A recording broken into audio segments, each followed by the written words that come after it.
Odyssey Sports Broadcast is brought to you by Geico. Switch and save. Get more with Geico. 105.3 The Fan and the Dallas Cowboys Radio Network present Touchdown Cowboys! Dallas Cowboys Football 2025 in crystal clear HD stereo. Today's pregame show is brought to you by Volleman's Dairy, the official milk of the Dallas Cowboys. Arrow Exterminators, official pest control provider of the Dallas Cowboys. Blockchain.com. Invest like your icons with Blockchain.com. Tito's Handmade Vodka. Tito's Handmade Vodka is America's original craft vodka. And by DallasCowboys.com. Keep track of the boys with daily podcasts and up-to-the-minute blogging at DallasCowboys.com and on the official Dallas Cowboys app. Now, here's Eric Chiofalo and Bryan Broaddus. Well, we've made it, boys and girls. It's a Week 1 Cowboys pregame party here on 105.3 The Fan. Just over 3 hours to kick off. Cowboys in Philadelphia to take on the defending champs. Let's do this thing. I'm Eric Chiofalo alongside the Super Bowl winning scout Bryan Broaddus, and our body's ready for some football, man. How the hell are you? Doing well, man. Doing well. Looking forward to this. We got, as you mentioned, got through the training camp practices. We got through some preseason games and cut a team down, and here we are on a Thursday night. Hadn't done this in a while, right? Thursday night? Yeah, the Thursday night game. A little bit rare. Not since the Bucks, right? Oh, for the opener, for sure. For the opener, yeah. Hey, and that was a good night. I'll tell you what. I mean, offensively, that was a night. Ball. They abandoned the run, rightfully so, and then Dak was just dealing. Amari Cooper, CD Lamb. Let's do this thing. Instead of Amari Cooper tonight, who just retired today, it'll be George Pickens, which we're all fired up about. I mean, there's so many things to be excited about. It's Week 1. I mean, this is what it's about right now. Hopefully, we can go spoil banner night for these Eagles. Yeah. But man, I'm truly excited, and we're loaded here on the pregame show as always. NBC's Matthew Berry, fantasy football and betting extraordinaire, will be hopping on with us. We'll hear from the newly paid corner Deron Bland, of course, Bobby Belt, and your favorite, the voice of the Eagles, the Hall of Famer. Merrill Reese. Do you think I could hit him with the Dick Fangio tonight? You think I got it in me to hit him with it? Oh, there's no question you're going to do it because you'll play it back in the coming days. Is what you use it as content. It's for content. Yeah. I mean, that's what this is about. Yep. That's what this is about. Yeah, and then he won't want to come on with us later in the year because of our broadcasting. Which would be a huge loss for you. Honestly, he loves you so much, I could disrespect him at a high level, and he would still want to circle back. He would still want to circle back. He needs the 2 interactions a year of Broaddus football conversation. That was my guy, man. When I was in Philly, not many people liked me, but he was the one guy that liked me, so I appreciate him. No, I honestly like Merrill. He's a fantastic dude. He is a homer now. And he's a homer. He is a homer. He's a homer, and I get that. Yeah. I am looking forward to chatting with Babe Laufenberg, Brad Sham, Christy Scales as well. We might have some inclement weather in Philadelphia tonight, so of course we'll get the full rundown there from Christy. But man, what's at the top of your mind right now? What's the path to victory? Because I don't want to spoil it here on the pregame show. But where it is. You're picking the boys tonight. I'm picking the boys tonight. Gosh, that's hot. Yeah, I'm picking them, and but I also told you that I'm not going to let these guys get me down anymore. Now that I don't believe. No. I believe your football brain telling you there's a path to Cowboys victory tonight. I don't believe the emotional fan in you, season ticket holder, living at Cowboys Stadium for majority of your life. Yeah. I don't think you have it in you to not be emotional. Please don't ruin my year. Please don't ruin my year. No, I tell you, the path to victory tonight for the Cowboys, I think, is all really going to be offensively. No doubt. That's and when you look at, I think they're built inside on their offensive line to be able to handle what we're going to see from Philadelphia. I think Philadelphia on the edges is probably not as good as what they've had in the past. We'll see with Hunt. And a Jomo and those guys. They're not as beefy, that's for sure. It's not. And to me, that's where, maybe you have a couple of guys that are really your athletic tackles. And I said it earlier before we came on air that Tyler Guyton is going to start for you at left tackle. Here we go. And so with Guyton there, and then with Steele, I mean, you got a couple athletic guys going up against a couple athletic edges. And I'm sure they're not going to leave Guyton alone very much. I'd like to see that they're going to mix some things up, using Hunter Lipke, using some tight ends. Span Ford is back in the mix. So just find ways you're going to get a 4-man rush. You're going to get some type of man coverage. It's going to look maybe man on one side, zone on the other. He's going to try and mess with Dak in the secondary and try and confuse him. But there's a couple of spots where Philadelphia, I think, is not as good as they've been in the past. They're when you start to talk about, DeJean and Mitchell, and I feel like that, two of the better, but with Jackson in this game. Yeah, cornerback 2, Adoree Jackson is going to be a guy to circle. Yeah, how quick, and then he beat out Keely Ringo, who is a much taller, longer type of guy, maybe not as quick, but they went in there with the idea that Keely Ringo was going to be the starter. Then all of a sudden, it's Adoree Jackson is now the guy. So as my good buddy Voch Lombardi would say, hunt the scrubs. Find the scrubs and make it to your advantage. Don't let the Eagles off the hook if you can't match up your best players against their guys that might struggle a little bit.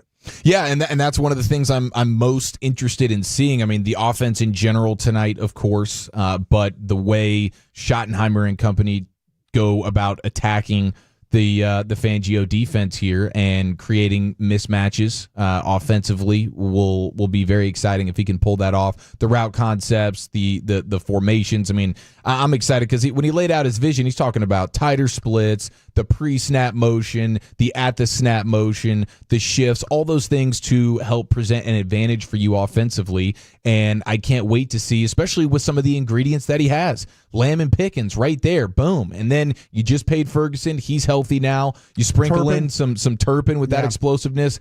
And I think Turpin was probably, for the time that we were in Oxnard, Turpin was probably the biggest takeaway of excitement. Yeah, he was. I mean, it all started with the OTAs and the mini camps, the practices that we got to watch. We've seen the Mike McCarthy administration before do things with him in those practices, and then it comes to game time situations, and he's not doing anything with him. So hopefully this coach will take advantage of the personnel he has, but also make sure, always say coaches always, we like to try and put our guys in the best positions to have success. Well, instead of just damn saying it, actually do it. And I think this guy's very capable of doing that. No question about it. All right, 877-881-1053. It's your Cowboys pregame show. How we feeling? 469. Honestly, as a fan, I'm excited. If we lose, I'm not surprised. If we win, I'll get to be irrational AF. It's a win-win, really. I mean, you are playing with house money. There's a lot of people that think they're not going to win this football game. It's a tough matchup. It really is. But very. But an 8.5 point spread is ridiculous. They're being totally disrespected. Well, it's the big unknown. It's the big unknown because you don't know Dak coming off an injury. You don't know a first time head coach and how he's going to handle the game. You don't know all the changes that Philadelphia. I mean, they're clearly giving Philadelphia the advantage here because of no Micah Parsons and how they're going to stop the running game, and they're looking at player for player. Yeah, Philadelphia's got a lot of outstanding players, and a lot of, especially offensively, a ton of continuity. Yeah, I mean, but they've got a brand new play caller on offense too. Yeah, but he's been a Sirianni right hand man for many years. Sure, so I would imagine the offense. And so were the previous guys that they had until they had to go out and get Kellen Moore and Vic Fangio. They hired their own guys within, and then all of a sudden, that turned into, oh damn, what did we just do? To like, oh well, let's go get two new guys.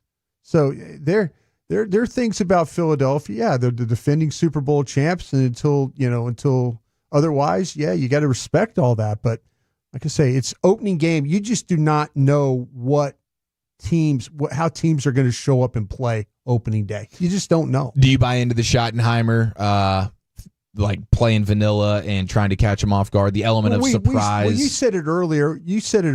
There was nothing we saw training camp practices.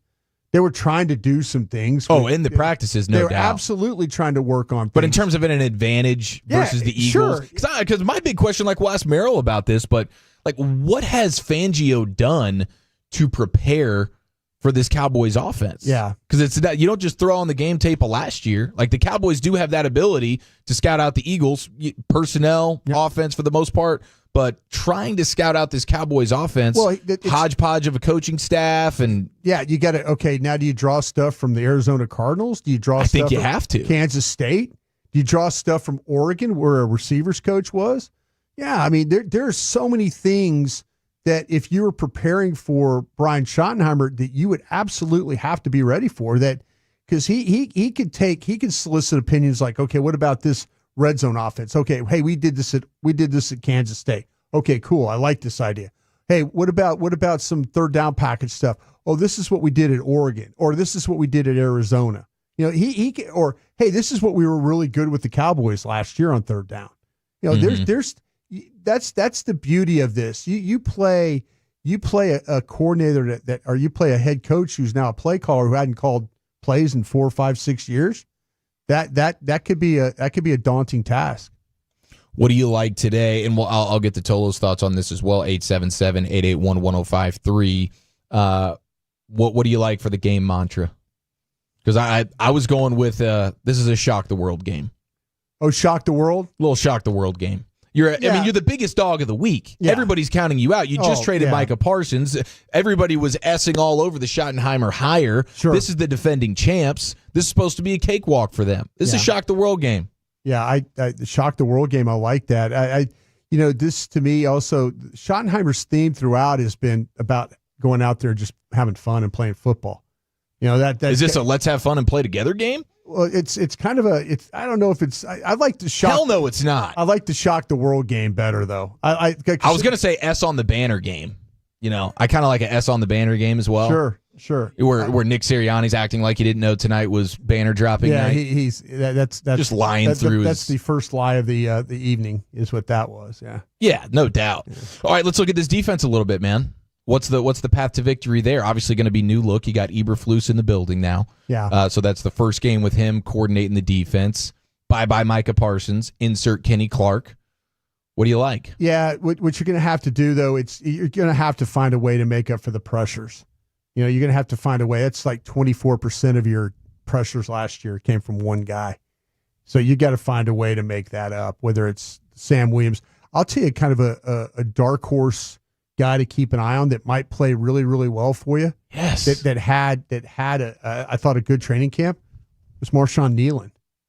I think Marshawn Nealon is one of those guys that when you watch him, he's got enough strength and he's got enough quickness that whoever you play him, because when you play Philadelphia, when Jordan Mailata is the left tackle here, he is a big guy, big, powerful guy. You rush him down the middle, that is a problem. You play the edges on him, you're a better chance of winning. So whoever that Matt Eberflus feels like that he needs to have quickness off that right side, and this is what they did really during all of training camp, if you remember, or actually the preseason games. Ezeraku is traditionally Ezeraku can move around all over the place, but what they did was they played him on the left side to not show anything at all. You know, so they wanted to make sure that they did not show any of their pass rushers actually rushing from that right side, or they were trying to kind of just make everybody have to guess a little bit about that. But yeah, you're going to have to get some. But I just think that kind of a dark horse pass rusher run player tonight at the end of it, when Wolchuk and I get down, if Dallas wins this game, we start to talk about like a guy like the type of game that Marshawn Nealon had tonight. That's my thought. I love that. And I do think there is some type of positive spin on the fact that Micah was out all at training camp. Like all these guys that you're playing with tonight are the guys that have been playing all summer. Right. Well, and they're going to need something too. They're going to need something from these defensive tackles, and I think it's going to have to come against Steen. Steen's the one new face on the starting group, and everybody's singing, right guard. Everybody's singing his praises in Philadelphia. Like, oh, you don't know, you're sleeping on this. You're not. That's not it. Well, let me just tell you though, the other guys, if you gave me a choice of who to attack, and I'm watching your game against the Giants last year, the power, he struggled with power. He struggled with a lot of power. So if it's Kenny Clark over there pushing him, anybody that's got power, you could walk him back into Jalen Hurts. You walk him back into Hurts, and all of a sudden Hurts' eyes come down. Everything goes, now you collapse on him. But that's the first place I would attack if I were the Cowboys tonight. All right, we're 3 hours to kick off Week 1. Cowboys in filthy. Let's go live to Lincoln Financial Field and welcome in the godfather of fantasy football, Football Night in America pregame show, and the fantasy show. It's Matthew Berry joining us next right here on The Fan. Football season is here, but it's still hot, which means pests like ants, roaches, and mosquitoes are out in force. Luckily, you can trust the pros at Arrow Exterminators to keep your home and business pest-free. Arrow Exterminators is trusted to keep a pest-free zone at the Cowboys' home. So rest assured that with Arrow's pest and termite control, you're getting the best from the best. Schedule a free home or business evaluation today. Call 888-GO-ARROW or visit arrowexterminators.com. Are you ready to elevate your barbecue game? Matt Pittman of Meat Church here, the official pitmaster of the Dallas Cowboys. Whether you're a backyard griller, Cowboys tailgater, or a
All right, we're under 3 hours to kick off here on your Cowboys pregame show. Great to have you in. 877-881-1053. About to catch up with NBC's Matthew Berry, the godfather of fantasy football, and we'll give us some betting tips as well. Looking forward to that. And, of course, today's player profile, we'll hear from Deron Bland, who we're going to have a nice big game and season from, with Diggs back healthy.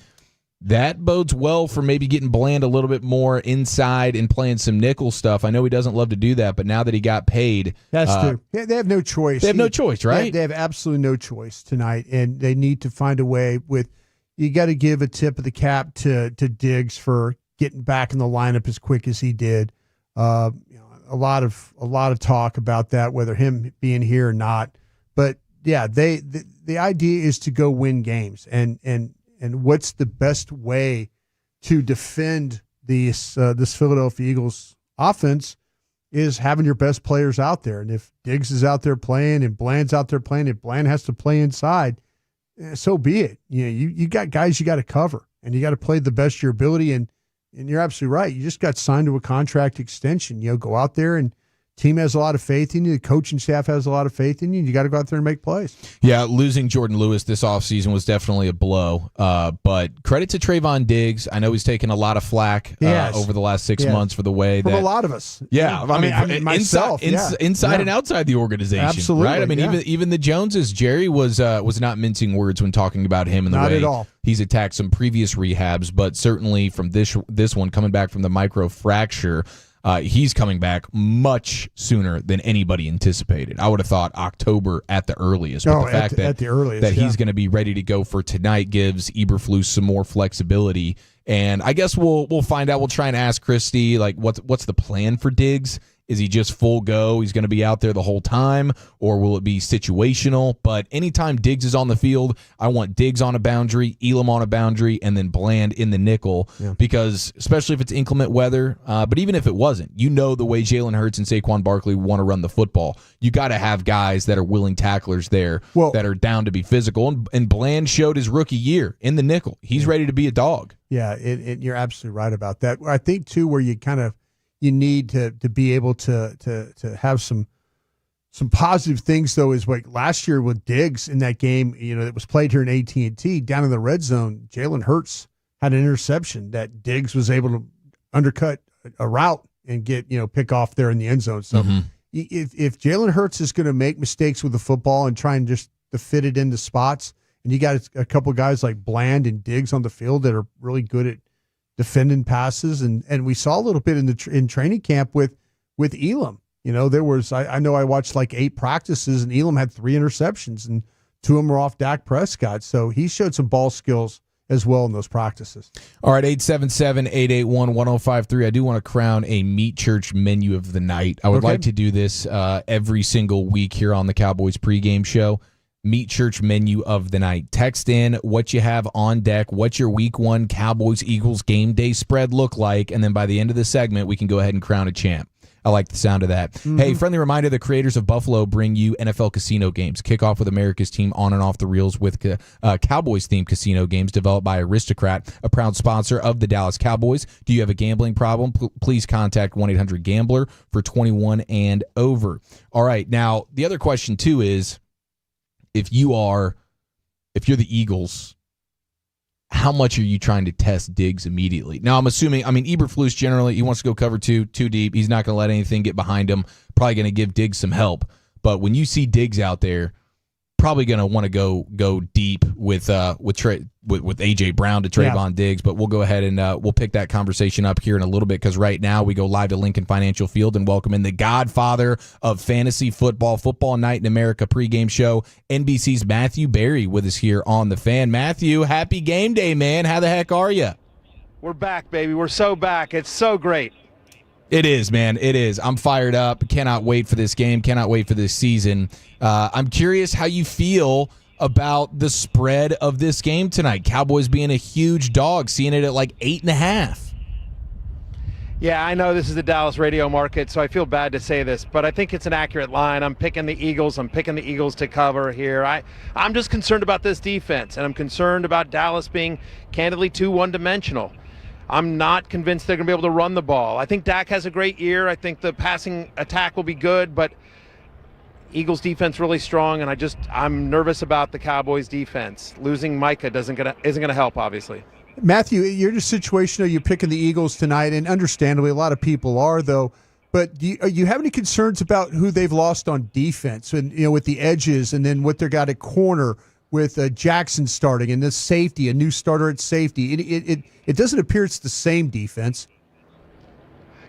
Yeah, I would agree with that. I definitely don't think it's going to be as dominant as it was last year, but they still have a strong defensive line, and I believe in their coaching staff. I'm a big Fangio guy. So while yes, there is some change, they've still got a lot of stars on that side of the field. Matthew, no way you're buying that Nick Sirianni didn't know that tonight was banner night at Lincoln Financial Field, right? That's the biggest lie of the sports week. Listen, Nick has a lot of fun with the media. I'll just leave it at that. It's Matthew Berry with us here on The Fan. So from a fantasy perspective, I don't know, are we going to get some inclement weather? Does that change things? I don't think so. I think the normal people you would start tonight, you're going to start. On the Eagles side of the ball, obviously Hurts, Barkley, Devontae Smith, and A.J. Brown. I think on the Cowboys side of the ball, you're starting Dak, you're starting CeeDee Lamb. I think Pickens will be okay tonight. I kind of like Jake Ferguson tonight. I'd want to see what happens with a run game. My expectation is Javonte gets the majority of the work here. But again, I think they're going to be tough to run on. I think Cowboys probably trailing. So I want to wait and see on the Cowboys run game. You mentioned Pickens, though, and what elements do you feel like that he brings, already with a fantasy football thought, with Lamb being in the mix, what kind of play is Pickens for people that hold him in the fantasy football leagues? George Pickens was on my preseason love list. I think he has a great year. I think he was sort of miscast as a wide receiver one in Pittsburgh, and obviously he's had inconsistent quarterback play for a lot of his career and some run-first offenses. But now you've got a guy who's as good a deep threat as there is in the NFL, with one of the most accurate deep ball throwers in the NFL in Dak Prescott. So with CeeDee Lamb obviously taking a majority of defensive attention, I do think Pickens should have a really, really good year. I thought it was a great signing by Dallas, and I think given what Pickens does well and what Dak Prescott does well, I think this is a great marriage, especially for fantasy football. I noticed you mentioned Ferguson. He got re-upped this offseason. Is he kind of an underrated tight end across the fantasy world? He is, and we've seen it traditionally that Dak likes to look to the middle of the field. He likes to use his tight ends, and so the question with Ferguson isn't talent or even usage, it's health. Can he stay healthy this year? But I think he's a top 10 fantasy tight end as long as he's healthy. It's Matthew Berry from NBC, godfather of fantasy football, with us here on your Cowboys pregame show. Now, when it came to the Micah trade, what was your initial thoughts on that, and how much of a boost is that for Green Bay this year, you think? My initial trades, well, listen, I'm well known as being a Commanders fan. I'm sorry to the Dallas market, but I'm a lifelong Washington fan. So my initial reaction was, woohoo! Yeah. He's out of the division. I'm thrilled. Damn you, Matthew. I was also shocked, to be honest with you. Because we saw some of this. We've seen with Terry McLaurin, we've seen other players sort of demand trades, and it gets worked out. And I just sort of thought, Micah is so talented, such the heart of that defense. Like, I just thought, it'll get worked out. And you guys have heard, like Micah has said, had he not been traded, he'd have been out here on the field tonight. So, candidly, I was shocked, and it certainly helps Green Bay. They are now the betting favorite to win that division, a division that includes Minnesota and Detroit, two really good teams. Matthew, you mentioned that do you feel like that Dallas has anything tonight, and we talked about the wide receivers and really the tight end. Is there anything else that Dallas can hang their hat on tonight that might give them an advantage in this game? Well, listen, I think the Eagles are better on both sides of the ball. I just do. So if there's one thing that Dallas can maybe hang their hat on, is that no one's picking them. Okay. And I'm here at the link, and they've got two big Super Bowl trophies that they're going to roll out here in the pregame, right? And there's going to be all sorts of pomp and circumstance. And so, I don't know, maybe they're a little cocky. We've seen this before, like on ring nights, on trophy nights, where the defending team sort of has a little bit of a letdown after the season. So maybe the surprise element. Sure. Right? That would, listen, it's a football game. Anything can happen. So, Matthew, you mentioned obviously you start Dak Prescott tonight. What is your thoughts about him overall coming into this season off the injury, a little bit older, and now he's obviously in a brand new offense? Yeah, and he doesn't run. And yet, despite all that, he made my preseason love list. I think he's going to have a monster fantasy season. People forget that this was a guy that, his last 3 healthy seasons, he's thrown for over 4,000 yards. It's going to be a very pass-heavy offense, fantasy-friendly offense. I would argue that Lamb and Pickens are among, if not the best wide receiver duo he's played with in his career. And the loss of Micah means that the Cowboys defense isn't as good, so now Dak's going to have to throw more. They're going to be in more shootout-type games. So obviously health is always the question with Dak, but as long as he's out there, he's a very viable starting quarterback in fantasy. He's a top 10 guy, and like I said, I'm in a lot of teams this year. He was on my preseason love list. Matthew, with Brian Schottenheimer back to being a play caller, first-time head coach, what do you expect from him in his opening game tonight here as we get ready for the Eagles? My expectation is pass heavy. I mean, first off, I think game script will dictate it, and also if you're Brian Schottenheimer and you're looking at the defense, where can you win? CeeDee Lamb can win. George Pickens can win one-on-one. Ferguson can be a matchup if you get him in the right area, right? I think it's going to be tough to run on the Eagles, given the personnel the Cowboys have and the defensive line that the Eagles have. So I would expect a pass-heavy attack here because that's where they can win. NBC's Matthew Berry, the godfather of fantasy football, with us here on The Fan. When it comes to a guy like Jaden Blue, Cowboys rookie running back, we're all pretty excited about what his skill set is. Javonte Williams, of course, is the starter. How did you view Jaden Blue in fantasy? Is he a guy that you think that maybe as the season goes on, he could be maybe not to the level of Bucky Irving last year, but one of these young rookie backs that by the end of the season could be quite a player for you? Yeah, that you hit it on the nail on the head. So in my preseason love column, I also do a section called Others Receiving Votes. And Blue was in that section. Obviously, he's been banged up during training camp, but of the running backs that the Cowboys currently have, I think he's the most explosive guy. And I think he's probably going to be the best pass catcher. So if we're sitting here saying, hey, we think the Cowboys are going to be one of the more pass-heavy teams in the NFL, and here's a young guy that's a pretty good pass catcher in the backfield and the most explosive guy in that running back room, certainly he needs to get his feet wet and get more comfortable with the offense. But I do think that as the season goes along, he's going to be a factor in fantasy football. Okay, Matthew. So what's your hottest fantasy opinion? Is there a player? Is there a bold prediction? Anything like that from around the league that you think, hey, this guy's going to boom it up this year? I gave out a bold prediction the other day, which was on my show, Fantasy Football Happy Hour, which we do every day on YouTube and Peacock.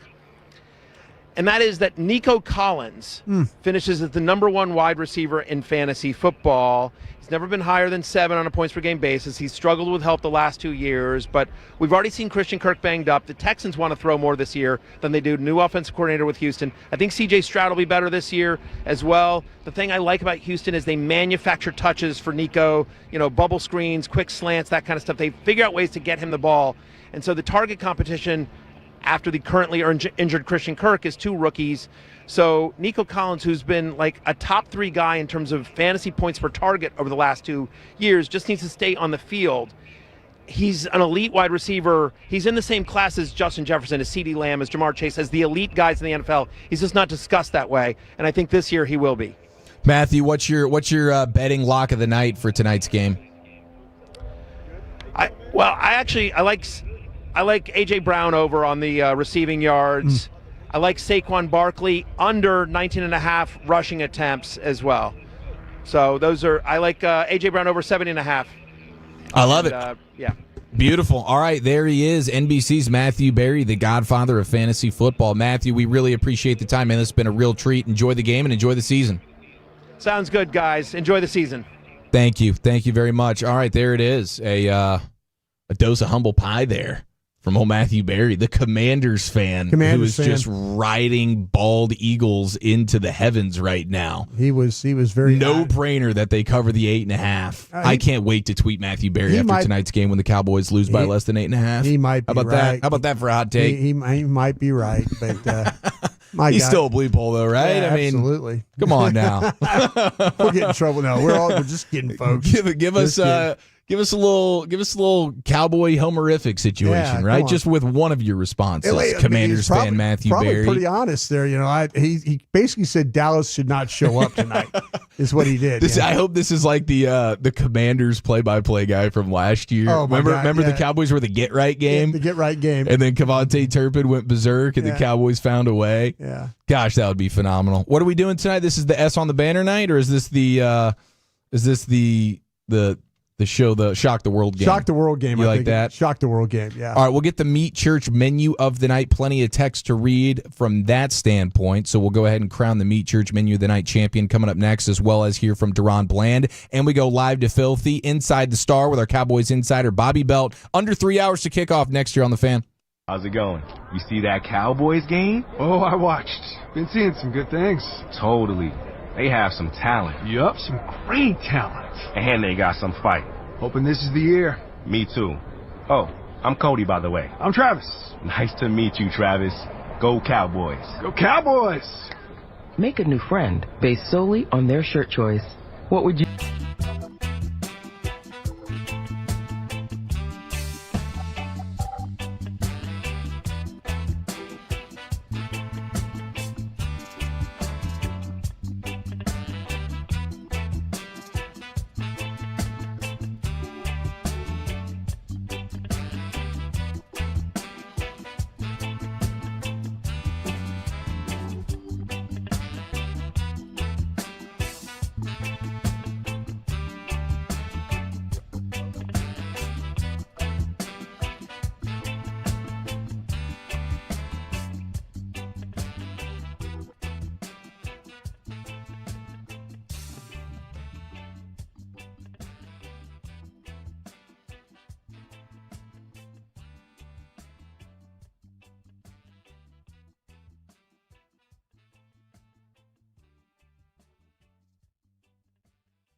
All right, we're just over 2.5 hours to kickoff. Cowboys and Eagles will go live to Filthy here in just a few minutes. We'll welcome in our Cowboys insider, Bobby Belt, and we're about to hear from Deron Bland, but let's go ahead and crown the Meat Church menu of the night, Broaddus. We're getting homemade pizza. I'll tell you, a lot of Philly cheesesteaks, which, apropos, Philly cheesesteaks always good. Best one I ever had was made by you in Surprise, Arizona.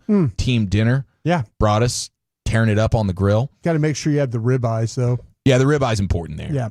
Got to have the right meat that way. Yeah. Homemade pizza in the 254. We got $4.69 elk steak baked potato. $2.14 going with the tablitas with Mexican rice and beans. The tablitas are a 1 seed for me. Yeah, I don't know how ribs, it gets. Right? Yeah, and the flavor's just. It really is just unbelievable. Subs on the menu tonight in the 817. We have smoked pork shoulder needing a side.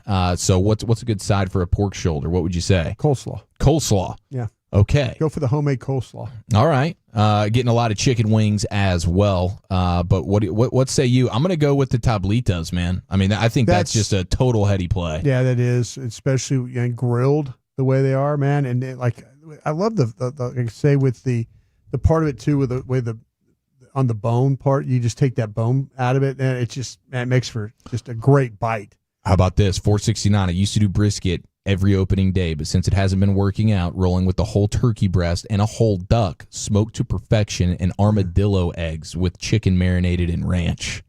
Wow. That's going all That's out. Robert and Carrollton. That's good. Robert's doing a good job there. Feels like he's pretty detail oriented. I would say that was a full day of cooking right there for Robert. And he's the only one to leave his name. Robert, we crown you Meat Church Menu King of the Night. Congratulations, sir. All right, Bobby Belt joins us here in just a couple of minutes, but right now it's time for tonight's player profile. It's the 3-time Hall of Famer Chris Arnold with Deron Bland. Deron Bland, congratulations on that new contract last week. Thank you. I bet you that was a surprise, but a lot of people in your family probably have, including your mom, right? Yeah, definitely. What was her reaction when you told her? And she was a little bit started tearing up. It was kind of surprised. It's something that we talked about from being a kid a little bit, and it's now just seeing the dreams happen now, so it's a little crazy. Does it make it easier for you to do your work this season with that not hanging over your head? Yeah, now I got some security in what I do, so now I'm just ready to go out there and just play and keep proving. They say in that Spider-Man movie, the Spider-Man, with great power comes great responsibility. You got more responsibility now? Yeah, definitely. And I'm ready to take on that responsibility and just learn with it, so ready. Well, speaking of that, tonight you got the Eagles. You got a couple of wide receivers. Tell us what the secondary is going to have to deal with those two guys, and tell us what the scouting report is. Obviously AJ and Devontae, two big guys that can make big plays on the outside of the pass game, so we got to minimize that and try to do what we do and be physical out there. And the secondary, it's not all set. There's guys that are banged up, coming back slowly, whatever.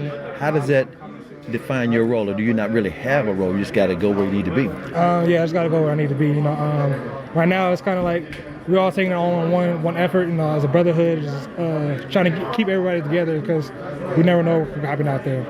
With that being said, slot ain't gonna be no problem if that's where you need to go.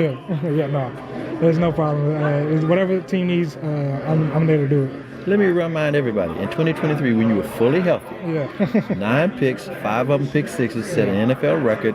We know you're capable of that. Is that the expectation, or is that they better watch out because it could happen? You throw over my side, it's a possibility. Yeah, definitely. It's always a possibility. I always want to let that be known. There's a possibility out there that it could go the other way. So it feels good to just be able to have that kind of ability and just to say that about myself. So good. Before we get into the last thing about the game, you mentioned Michael was your guy, and of course those things happen. Now you got to focus on the game at hand.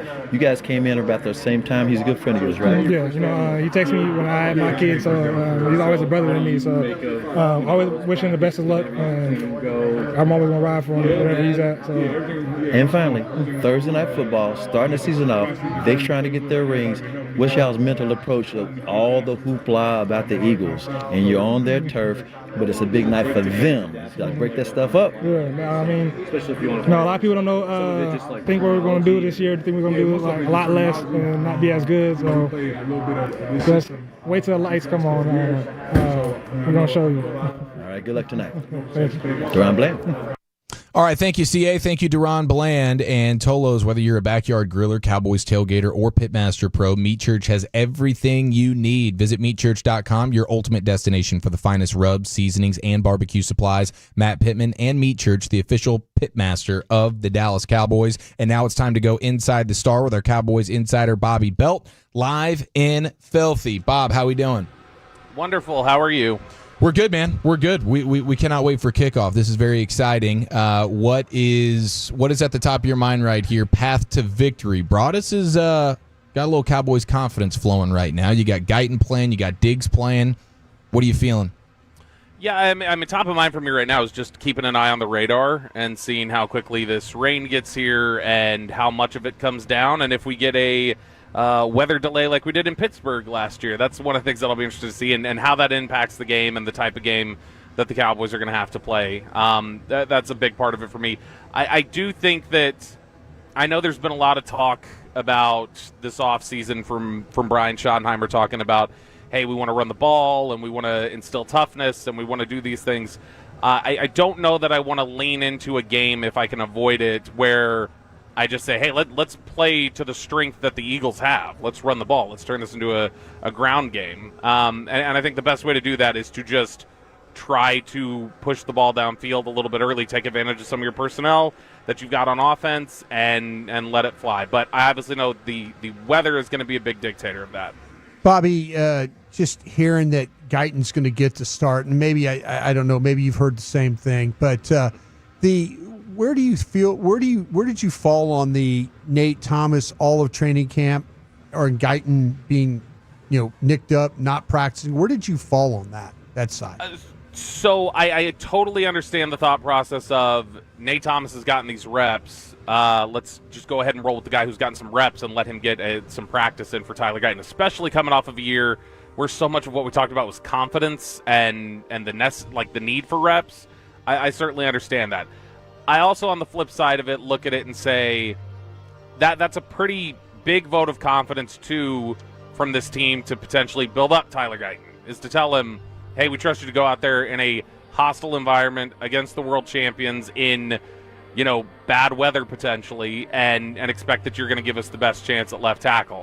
That can be something that Tyler Guyton can internalize a little bit and say, all right, look, this is a team that has confidence in me. So I understand why you might look at it both angles. I think at the end of the day, Guyton is the more talented player. Absolutely, so I mean, he's the guy who hopefully would give you the best chance to win, and he's somebody who I haven't given up on yet. I know a lot of people were quick to do so after year one, but I still believe that Tyler Guyton's going to be a good left tackle for them, and it's just a matter of getting him to that point with the reps. And so I certainly see the thought process of let's get him the reps right now.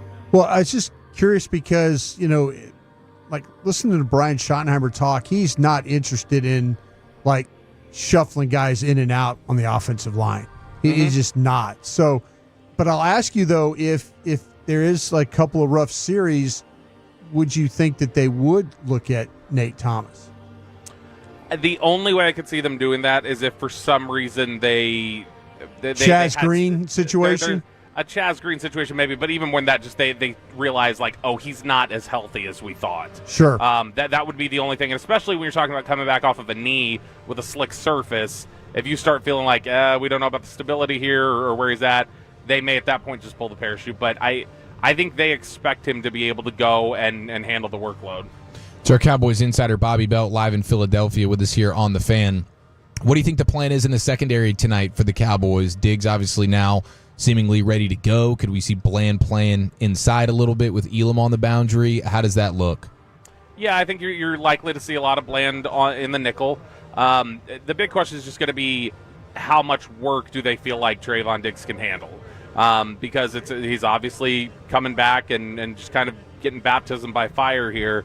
So I think that Diggs being out here tonight will play a decent amount, but I don't know that he's going to be out there just 100% of the snaps. I don't think he's going to get that type of workload. So that one is obviously a little bit more susceptible to personnel changes and subbing guys out. You can do that a little more frequently than you can on the offensive line typically. But, I would say that when they're out there, I would say the primary look we're going to get in the secondary tonight when they're in nickel will be Elam Diggs with Deron Bland inside. When you're Bobby, let's kind of focusing a little bit on the offensive side of the ball. Do you feel like that this is a game where Dallas will try and run the ball, or do they realize that, listen, it might be our best path would be to let Dak drop back and use these weapons as he has on the outside? Yeah, I mean, I would hope that if we were just looking at this from, like, if this game was being played at AT&T Stadium and there's no concern about the weather or anything else, I don't see how you could look at this and say, look, our best chance against this Philadelphia team is to run the ball and to really establish the ground game. If you can do it, you'd love to. I don't know that that's going to be an effective mode of attack. And like I said, I know that Brian Schottenheimer has talked about the run game and how that's a big focus of what he wants to do. I will still remind people this is the same Brian Schottenheimer who was a quarterback. This is the same Brian Schottenheimer who, in the book Collision Low Crossers, told Bill Callahan in the film room of the Jets in 2011, "Wake me up when we're done watching the run plays." Like, this is a guy who does want to throw the ball. And so I think he's obviously involved in some things, and he knows the importance of the run game. But, also at the end of the day, I do have my wonders or my questions about whether or not Brian Schottenheimer, said, "Read my lips, we're going to run the ball." And then we find out that he's not going to. What did you make of the Hunter Lipke signing? Do you expect to see, what does that say about him and their vision for him in this offense? Are we going to get more 21 personnel? I mean, look, you traded away Micah Parsons to be able to re-sign people, Eric. Yeah, and so that's right. That's one of them right there. I'm in the minority here, I think, on Lipke. To me, it's just I don't know that that's like a consistent position that I want to work in. I don't know that I want the fullback in there consistently. Not in as a rule, but just the way that Lipke has functioned as the fullback here for this football team. I understand the work ethic and some of the stuff that he can do. I honestly think at times he seems like a better single back to me than he does a fullback. Yeah. But so I understand the contributions to the team, everything like that. To me, I think that's just they diverge on philosophy a little bit from how I view things in terms of how much money I would want to prioritize to a player like Hunter Lipke and the type of actions he gets. I think he'll definitely be used, and I think he'll definitely be somebody that's in their game plan every week. I don't think that it's going to be something like, well, all of a sudden we've got Kyle Juszczyk back here in terms of usage. Bobby, you're the man. We appreciate the time, bro. Have a safe trip back. I love you all. Love you more. There he goes. Cowboys insider Bobby Belt, live from Lincoln Financial Field in Philadelphia. We are under 2.5 hours to kick off week 1 here on the official pregame show of America's team. Let's go behind enemy lines with one of Broaddus' favorites, the legendary play-by-play voice of the Eagles, Merrill Reese, joins us next right here on The Fan. The National Medal of Honor Museum is now...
an Odyssey sports station.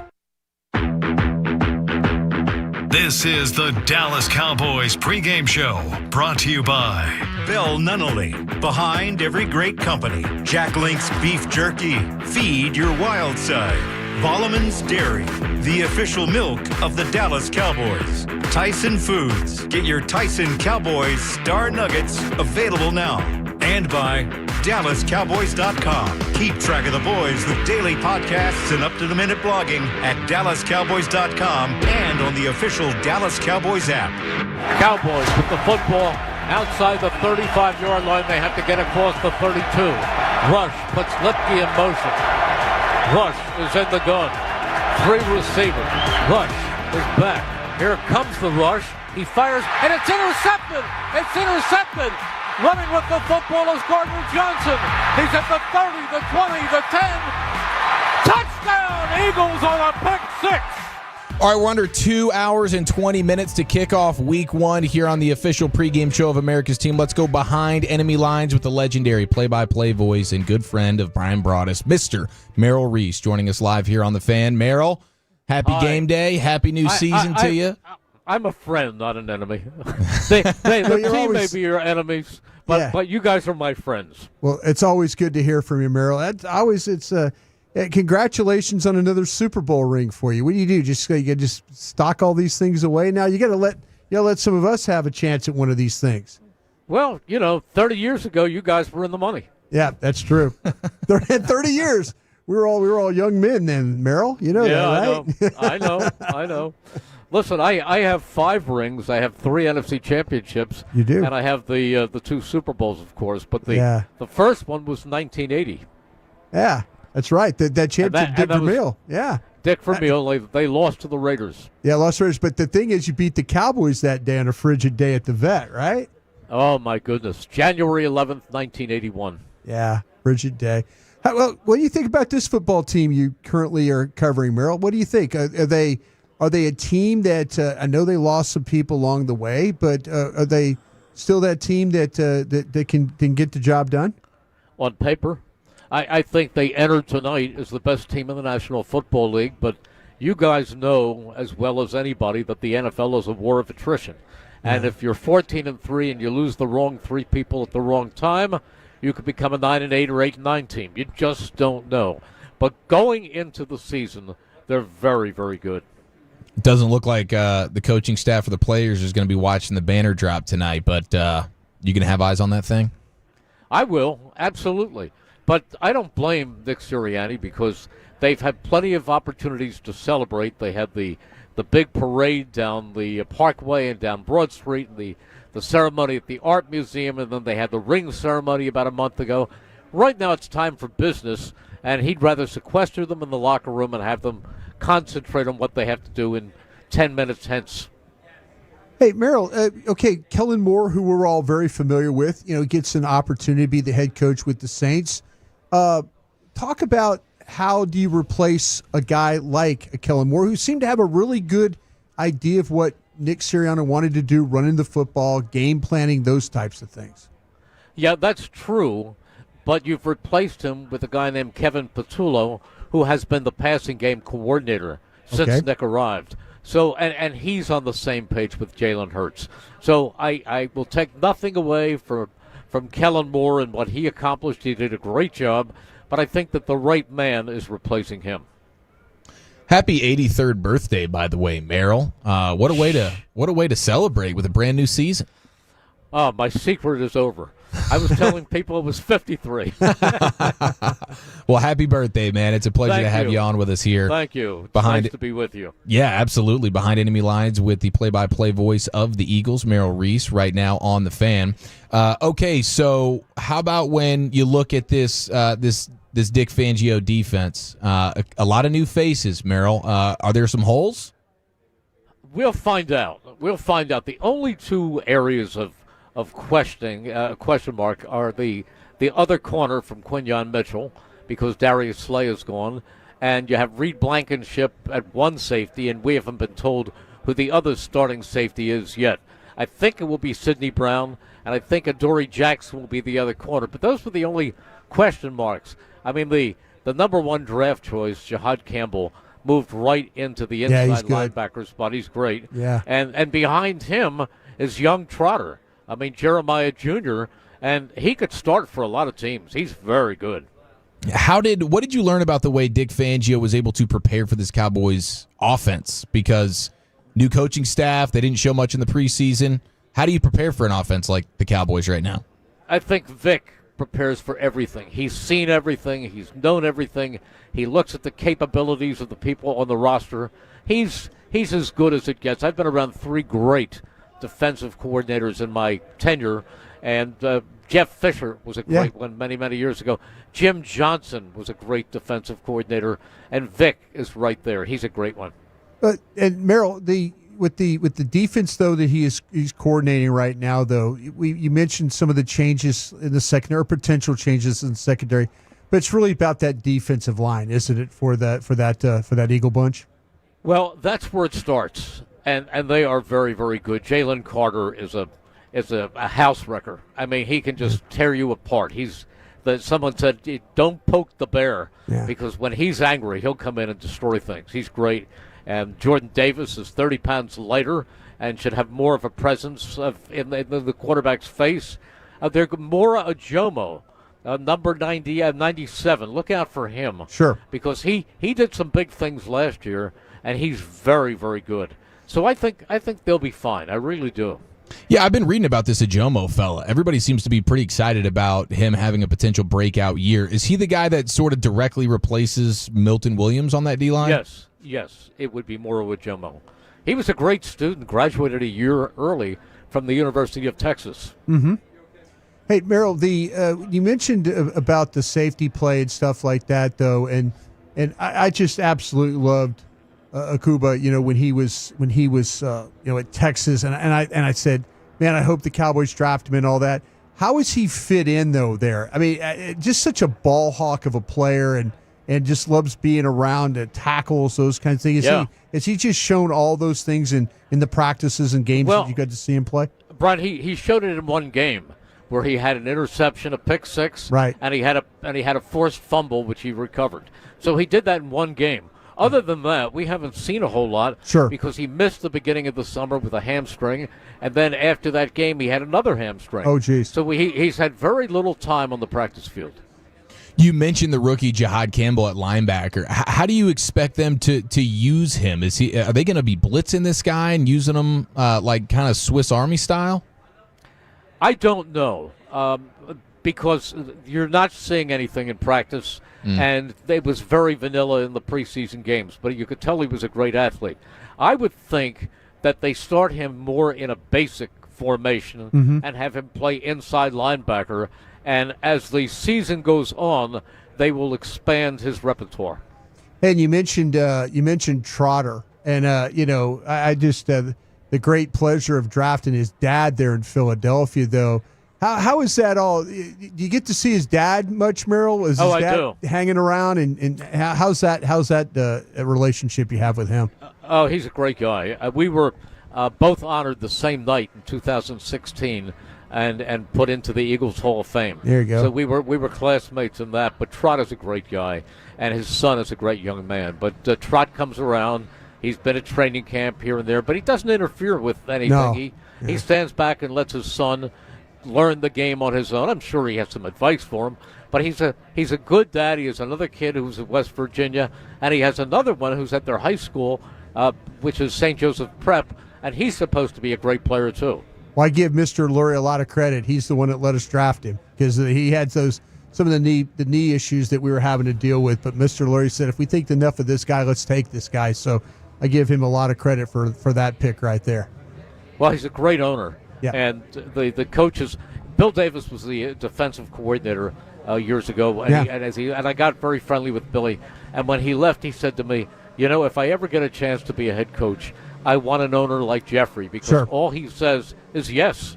You want something? You want to do something? Yes. He stays out of those decisions. Voice of the Eagles, Merrill Reese, with us here on The Fan. Merrill, do you think the Eagles really picked up that phone trying to trade for old Micah? I doubt it. I mean, they may have investigated it. like they investigate a million things, but I don't think anything was close. And I think that that losing Micah Parsons is a big loss for the Dallas Cowboys. Yeah, no doubt about that. When it comes to the secondary, of course, you have Quinyon Mitchell and Cooper DeJean. Those are the headliners, right? But with the issues maybe at cornerback 2, Adoree Jackson or whoever ends up being the real guy there, could you see Quinyon Mitchell being a guy that moves side to side following the number 1 receiver around? Could be. Although I know C.D. Lamb plays a lot in the slot, and I don't know that that's where Quinyon fits in. He's usually the wide guy, or one of the two. What'd you think about the Tush Push getting a sponsorship? No comment. Are you're not a Dude Wipes guy, Merrill? No comment. Well, hey, we really appreciate the time, man. It's always a treat. Looking forward to catching up with you again later on this season. Happy birthday to you, and I would say good luck tonight, but I'd be lying. Thank you very much, guys. Always fun to speak with you. Likewise. There he goes, voice of the Eagles, Mr. Merrill Reese. How about that? He didn't want to comment on the Dude Wipes. No comment on the Dude Wipes? Nah. I like the way he emphasized the Vic, though. He did. Double Vic emphasis. He double Vic'd you is what he did. And tell everybody out there listening what you were going to do. It's your bit. Yeah, I'm excited. No, I mean, I think the Tolos know. The Tolos know. This is all from the Super Bowl. It's all from the Super Bowl, right? All from the Super Bowl is where it started. Yeah. And I was wondering if Merrill would correct it, but he did the more kind thing, which is just try to be a little bit more subtle with the correction there. And then he emphasized Vic. Yeah, he was loud and proud about that. Yeah. Babe Laufenberg joins us here in a few minutes. Friendly reminder, Reliant is proud to power the home of the Dallas Cowboys and the homes of Cowboys fans across Texas. Reliant, the official energy provider of the Dallas Cowboys. What do you think about that idea, though? Yeah. Moving Quinyon Mitchell a little bit around? You know what? I would think that maybe that when you look at Vic Fangio, I almost said it. when you look at Vic Fangio and how he does, I think he's kind of these old school guys that traveling. The old school guys don't always like to travel because they feel like it makes everybody else's job hard, because once a receiver starts to move, then everybody else has to switch their responsibilities. So I want to probably think that he would probably keep everything pretty stationary, and then just give help over the top, just or give whatever. Help, yeah, Blankenship or Makuba. They could cover up on the back end.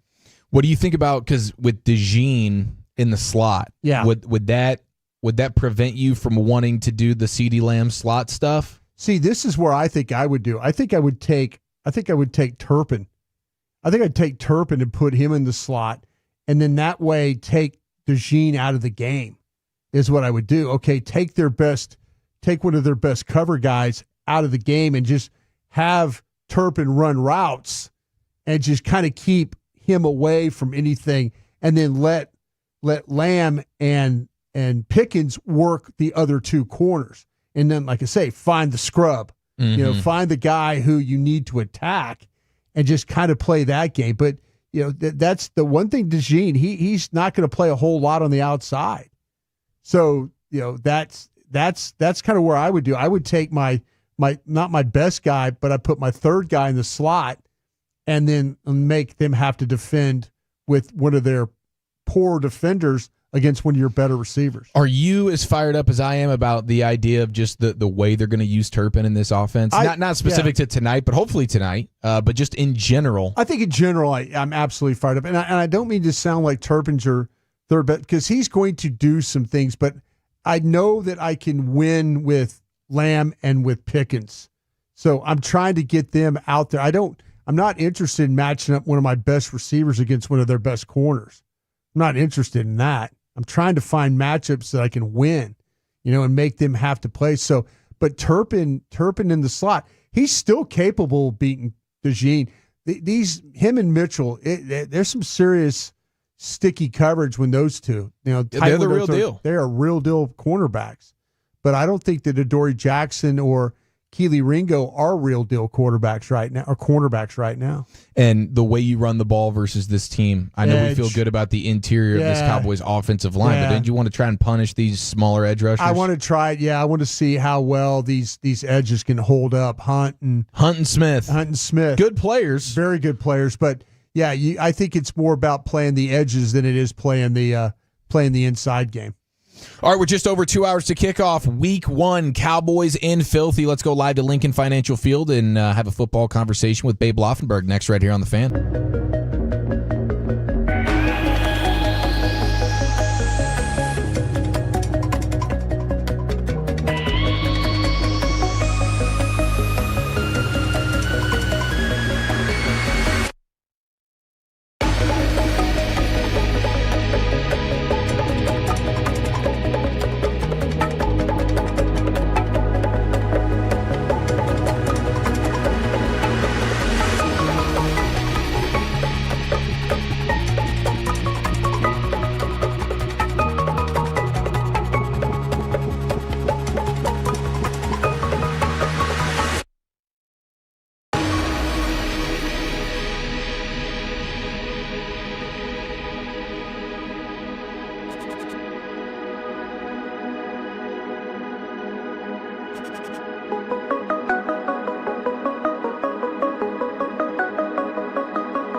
And we're under 2 hours to kick off here on your Cowboys pregame show. Let's go live to Filthy and welcome in our guy, Babe Laufenberg. Happy game night, Babe, and welcome to a brand new season, brother. How you doing? Yeah, I'm excited. In a word, excited, and the field looks phenomenal. It's pristine. It's awesome. It's going to be a good game tonight. Yeah, man, I'm excited. You finally get to call a game, Cowboys-Eagles, featuring the starting quarterbacks, Prescott versus Hurts. How excited are you for that matchup? Well, it's interesting because, this will only, maybe you guys have touched on it, so I apologize. We were on the bus coming over and all that. But anyway, it's only the fourth time the two of them will square off. And Dak is 2-1 in those meetings. When he's gone head-to-head with Hurts, he's had 8 touchdowns, Dak Prescott, 0 interceptions. If you go back to 2021, Dak has, since that time, had 16 touchdown passes and only 1 interception. So he has been very good against Philadelphia. Jalen Hurts, on the other hand, is going to be interesting. I think if you're playing him, and maybe I'm looking for the silver lining, but play him early, play him in week 1, because Nick Sirianni is telling his offensive coordinator, Kevin Patullo, look, I don't want him running 15 times today, okay? Sure. We have a 17-week schedule, and we're going to be in the playoffs, we hope. So let's not get him beat up in week 1. So I think you'll see a little less designed runs for Jalen Hurts than you will when you catch him the second time around. Babe, you mentioned with Dak and really kind of only thing that we can go off of are training camp practices. So, both teams kind of coming in with quarterbacks that didn't do anything during preseason games. Right. What are the expectations? And like with Schottenheimer, what is the element of surprise really something that he can hang his hat on tonight? Well, he's been telling us that. Yeah. Vic Fangio, the Philadelphia Eagles defensive coordinator, of course, he's 67 years old. He's the oldest offensive or defensive coordinator in the NFL. I don't think there's going to be something that's going to surprise Vic Fangio. Do you? No, not at all. He said, wow, I've been coaching for 45 years. I've never seen that before. So the adjustments will be made very rapidly on his part. And it's interesting, talking about Jalen and Dak. So I have been soliciting opinions, and these are Hall of Fame coaches, players, people that really, really know the game. And I said, who do you take, Dak or Jalen? I said, forget salary cap, forget age, forget all that. Don't worry about that. Forget who's playing around him. Who do you take? And it's 50-50, which is amazing from the standpoint that Jalen Hurts is a guy that's made the playoffs every year he's been a starter. He's been to 2 Super Bowls. He won 1, and he was the MVP in that Super Bowl. And the Super Bowl he lost, he played phenomenal. And yet, so my question to you two, are we sort of not giving him the credit he deserves, or do you give the credit to all the people around him and the defense that they played last year? Yeah, I tend to do that. Respect to Jalen Hurts for being a guy who has showed up in big moments. Like, you can't be a quarterback winning a Super Bowl, getting to a couple Super Bowls without making big-time plays when it counts. So I think that's a big one. And then I do think his one sort of superhero skill set is his ability to run, and that's a huge factor. And then I would say from a passing standpoint, he does have one of the better deep balls in the league. Like, throwing it up to A.J. Brown is something that he's a true professional at. So, but when you have as much talent around him as they do, I think it's easy to kind of undercut the evaluation of him, not maybe give him all the credit that he deserves. If you switch him out, would the Cowboys have been in a Super Bowl over the last 5 years if Jalen Hurts was the quarterback? I would say no. And would Philly have been in the Super Bowl, Bryan, if they had Dak? Well, I think there's some similarities in the way of, I'm not going to act like that both these guys are Drew Brees or Tom Brady when it comes to reading the field pre-snap. I think that, to me, that, there's, when you start to talk about the faults of these quarterbacks, maybe there's that occasional turnover that gives you that, what were they seeing there? What was that all about? So, I just kind of feel like, though, that I love the fact that both these quarterbacks, I think, do have toughness to them. I think Jalen Hurts has some toughness to him when it comes to playing. I think he'll play hurt. I think Dak will play hurt. I think there's a lot of similarities between the two guys, and I think that Jalen Hurts is really kind of benefited from having some outstanding weapons around him and some play callers that have kind of helped him along the way. Maybe that's the one thing that's kind of hurt Dak, in my opinion. For sure. The play callers. I don't know how committed they are to making him the absolute best player he can be. And Jalen Hurts will have his 4th different offensive coordinator in the last 4 years. So they tailor. They find a way to try and keep things consistent, but tailor it to what he's doing. And with Dak, I think the thing with Hurts is he's avoided the injuries that Dak hasn't. I think that's the biggest difference between the two. It's Babe Offenberg with us here on The Fan. Babe, we might be getting some inclement weather with the rain tonight. If you're a quarterback, if you're a play caller, does that change your strategy at all? How does that play into the game plan? I don't think so. And certain guys are really good in bad weather, and certain guys aren't. It's funny, we all go to the big hands, right? But Joe Theismann was about as good as I've seen in bad weather, and he played in Washington. I played with him. And played in the CFL, too, yeah. Oh, and I marveled cold weather, how he handled the ball. I mean, it didn't affect him. Yeah. We all know, well documented, and he has said as much. Troy Aikman, did not like. Nobody. Let me just go back. Nobody likes throwing a wet ball. There's nobody that says, "Oh, good, it's raining. I love it." But we're going to have to see how they handle it. I think Jalen Hurts does a good job in the elements. Obviously, he plays in them more than Dak. Dak's in a dome stadium at AT&T. But I don't think you really.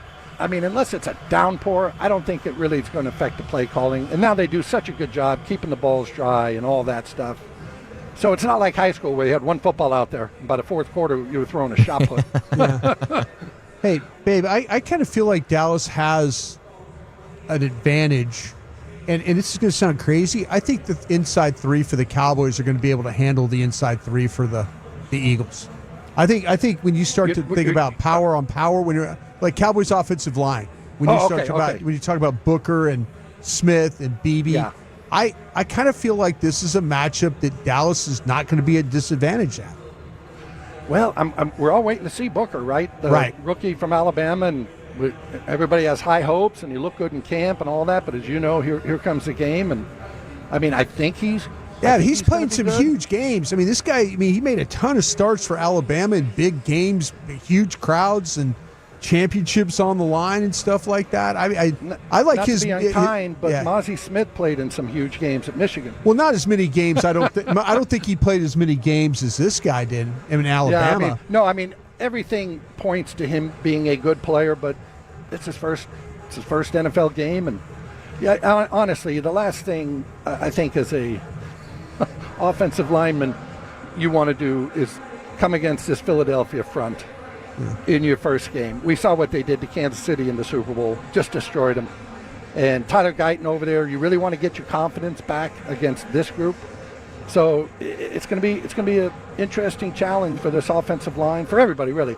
If they can't run the ball, as we all know, it's over. And we don't know if they can run the ball. We didn't see Javonte Williams in the preseason. Yeah. So you kind of got your fingers crossed on some things. Matter of fact, I'll go to both of you. You guys have been doing this a long time.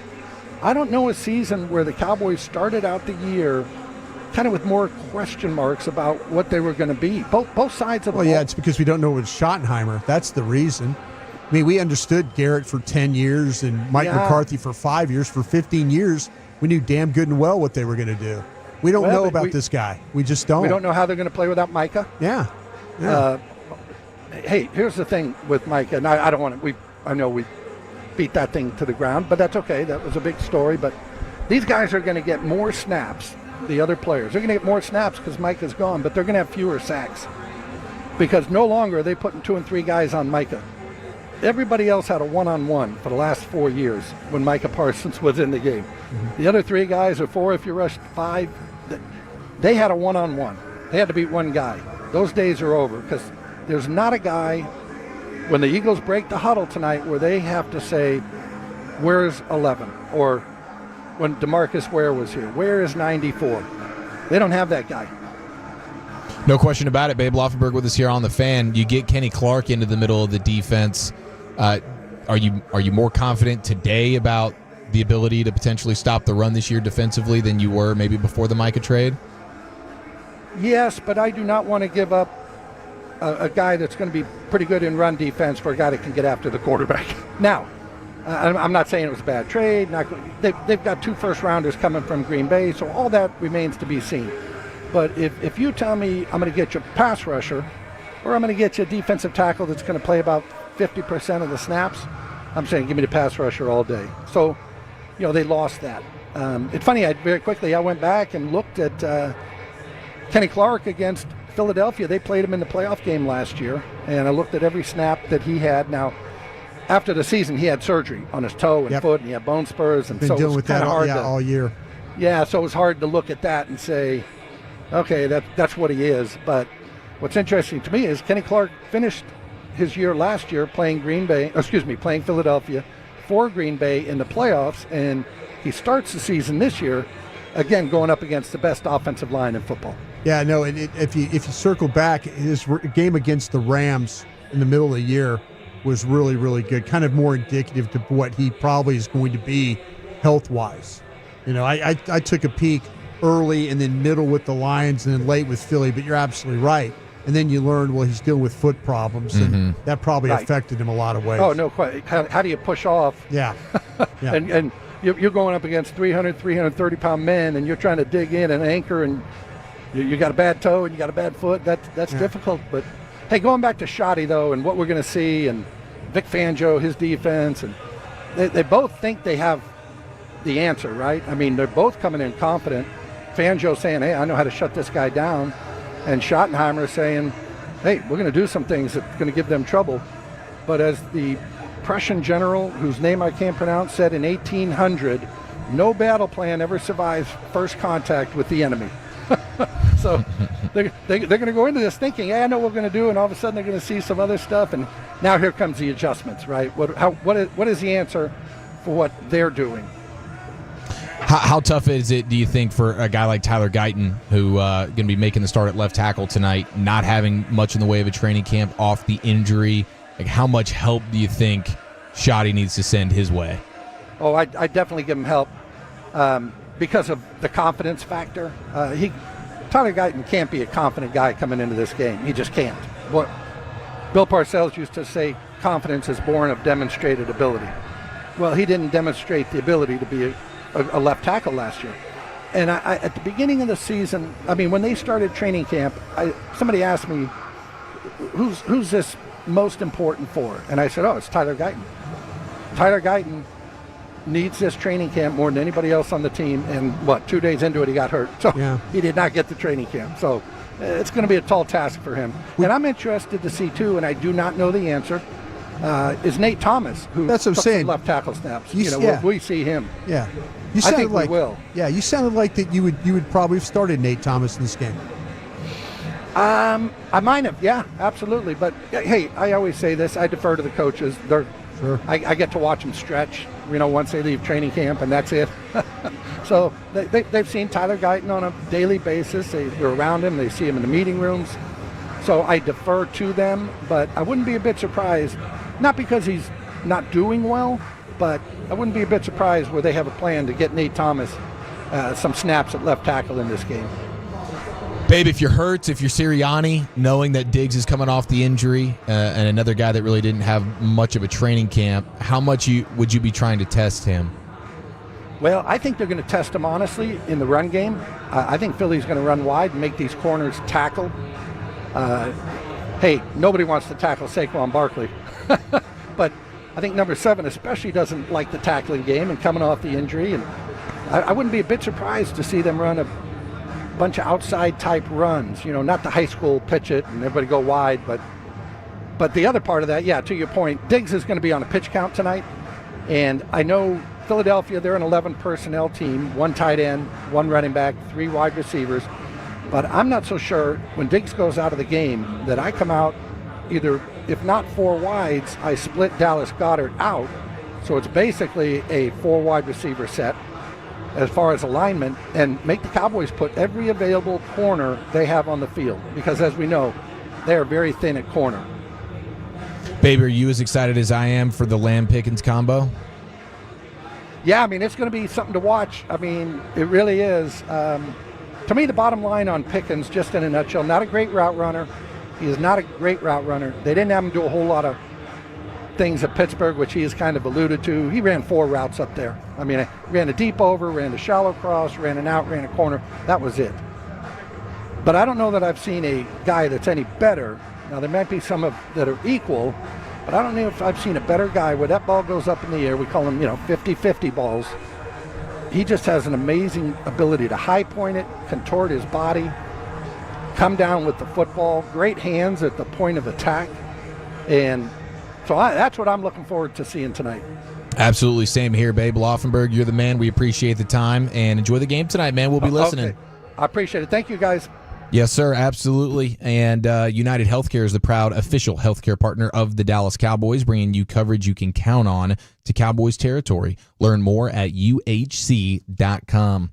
All right. Yeah, I mean, I don't know, the wet ball stuff, he was kind of downplaying a little bit. Yeah, it might not rain.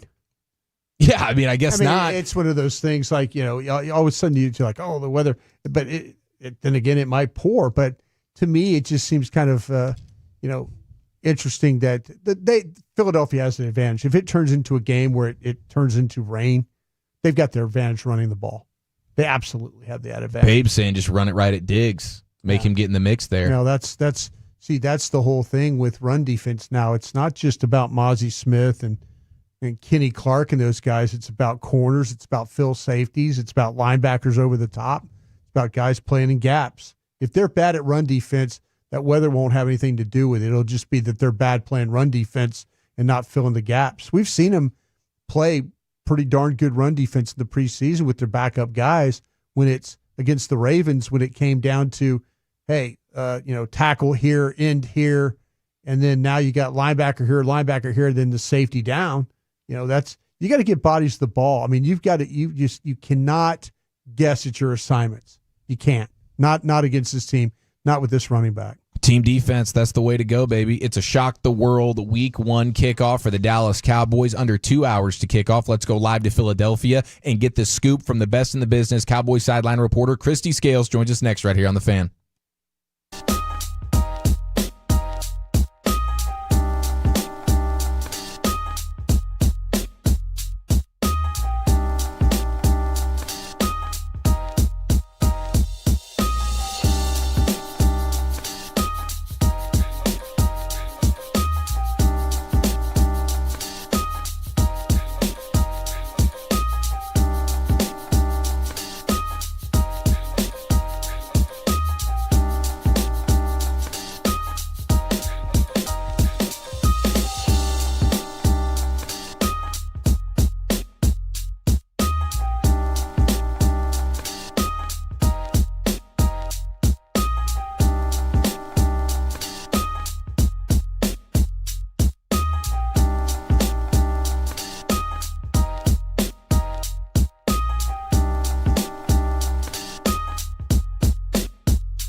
go to a 100% chance of rain, according to the Philly forecaster. So Eric's too young, but Bryan would remember. Bryan, remember every Easter when the Ten Commandments, Cecil B. DeMille's, right, with Charlton Heston would come on. Chuck Heston. And the angel of death at the end would come in with the clouds rolling in. Yeah. That's what it looks like from the west. We've got the dark clouds headed this way over the link.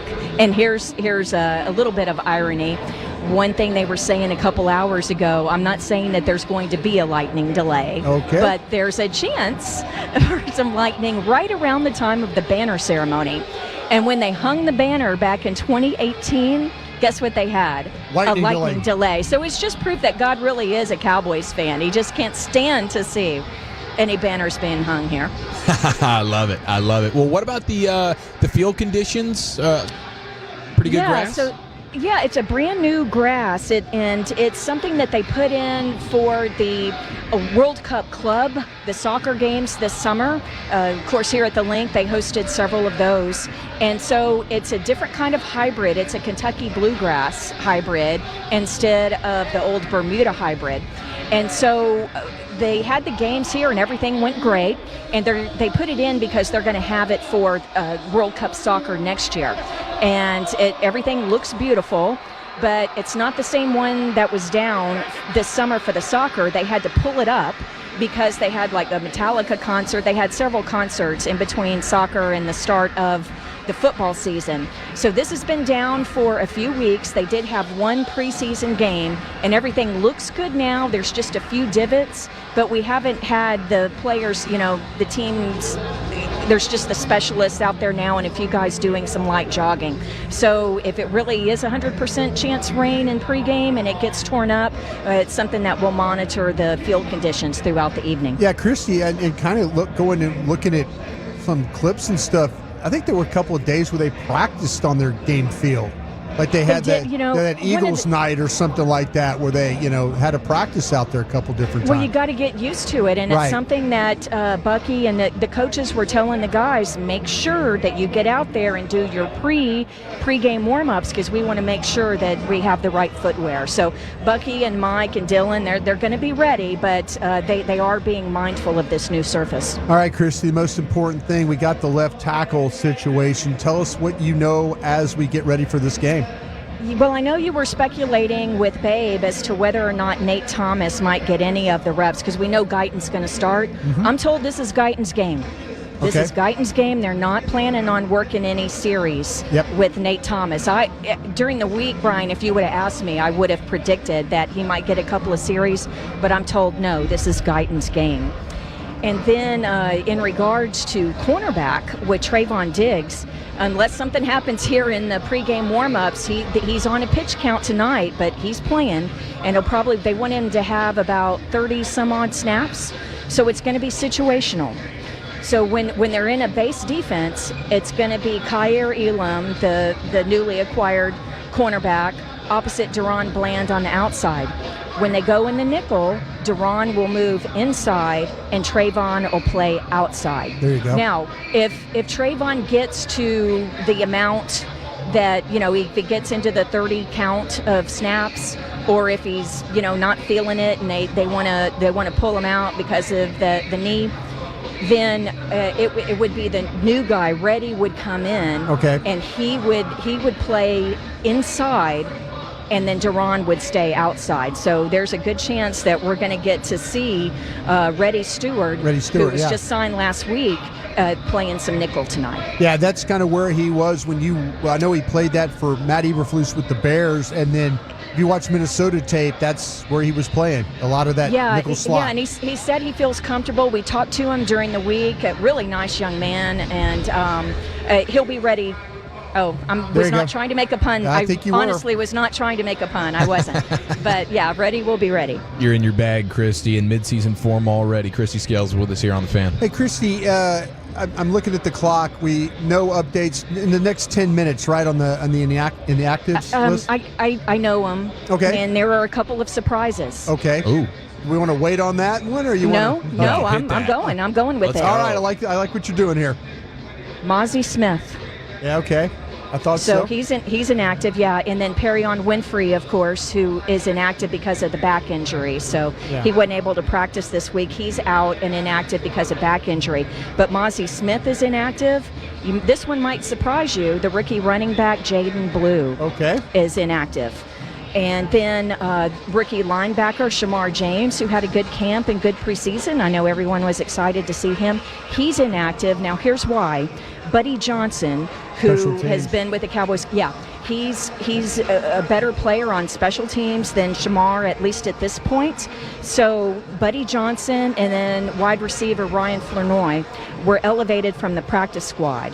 And so Flournoy can do more on teams than Jaden Blue in terms of coverage. I know that Jaden got some training camp practices, some reps at that, and even some reps in the preseason games. But Flournoy, I'm expecting Flournoy to be the gunner opposite C.J. Goodwin tonight on punt coverage. Yeah. And so, and the other thing is, if you have Flournoy up instead of Jaden Blue, then you have 5 wide receivers. So that's the reason why they did that.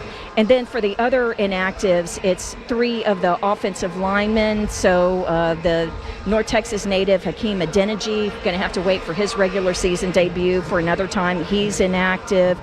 Trevor Keegan, a newly acquired guard, and then the rookie offensive tackle is Johnny Cornelius. So Winfrey, Mazi Smith, Jaden Blue, Shamar James, Hakeem Adeniji, Trevor Keegan, and Johnny Cornelius are your inactives.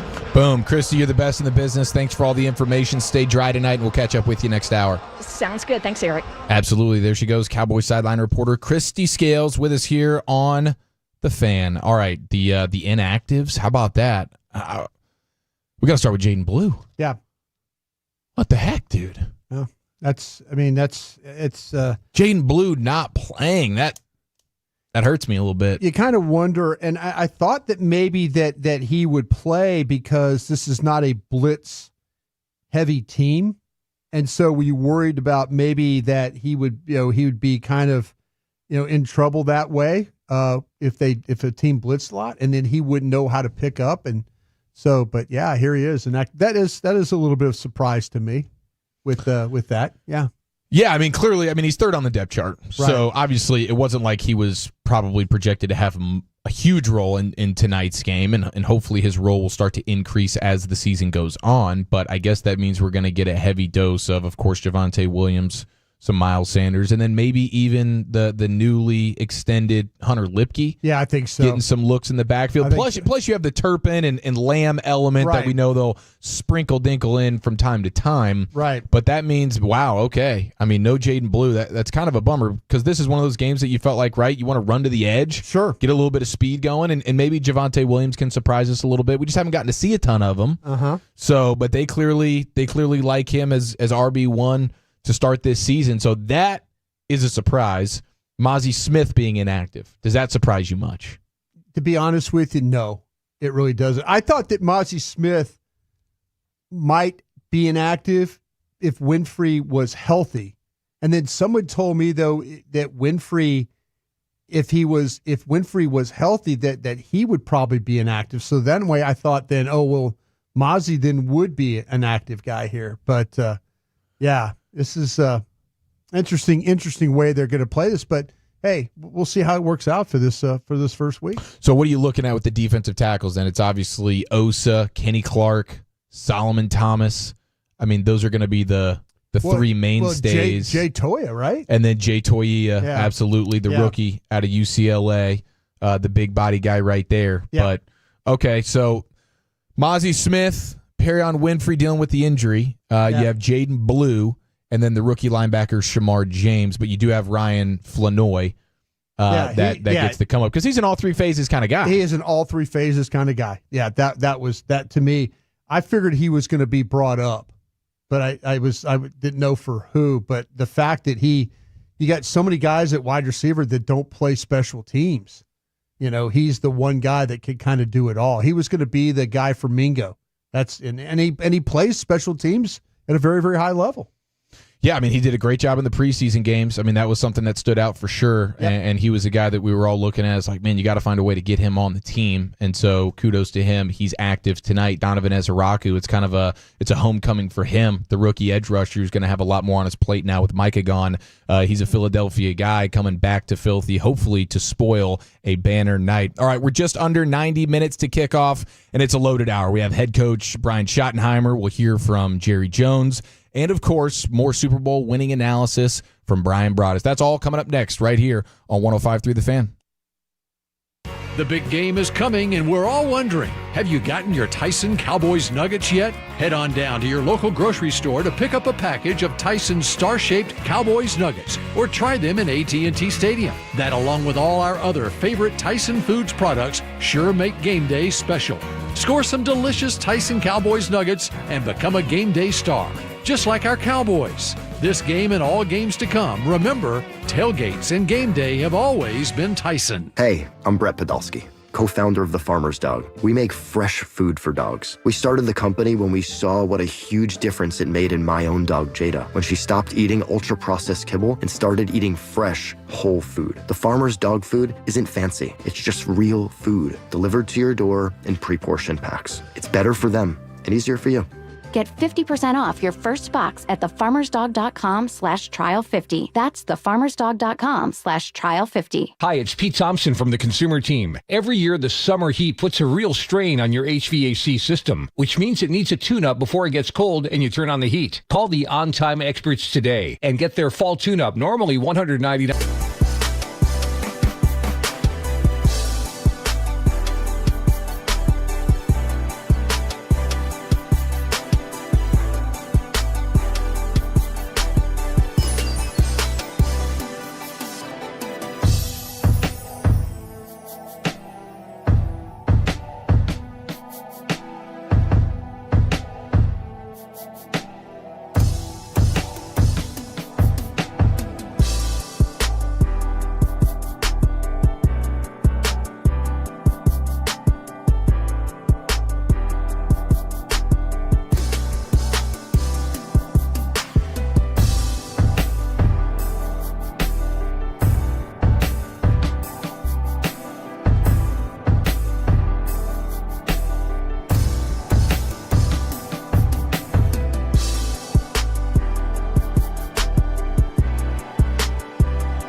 blogging at DallasCowboys.com and on the official Dallas Cowboys app.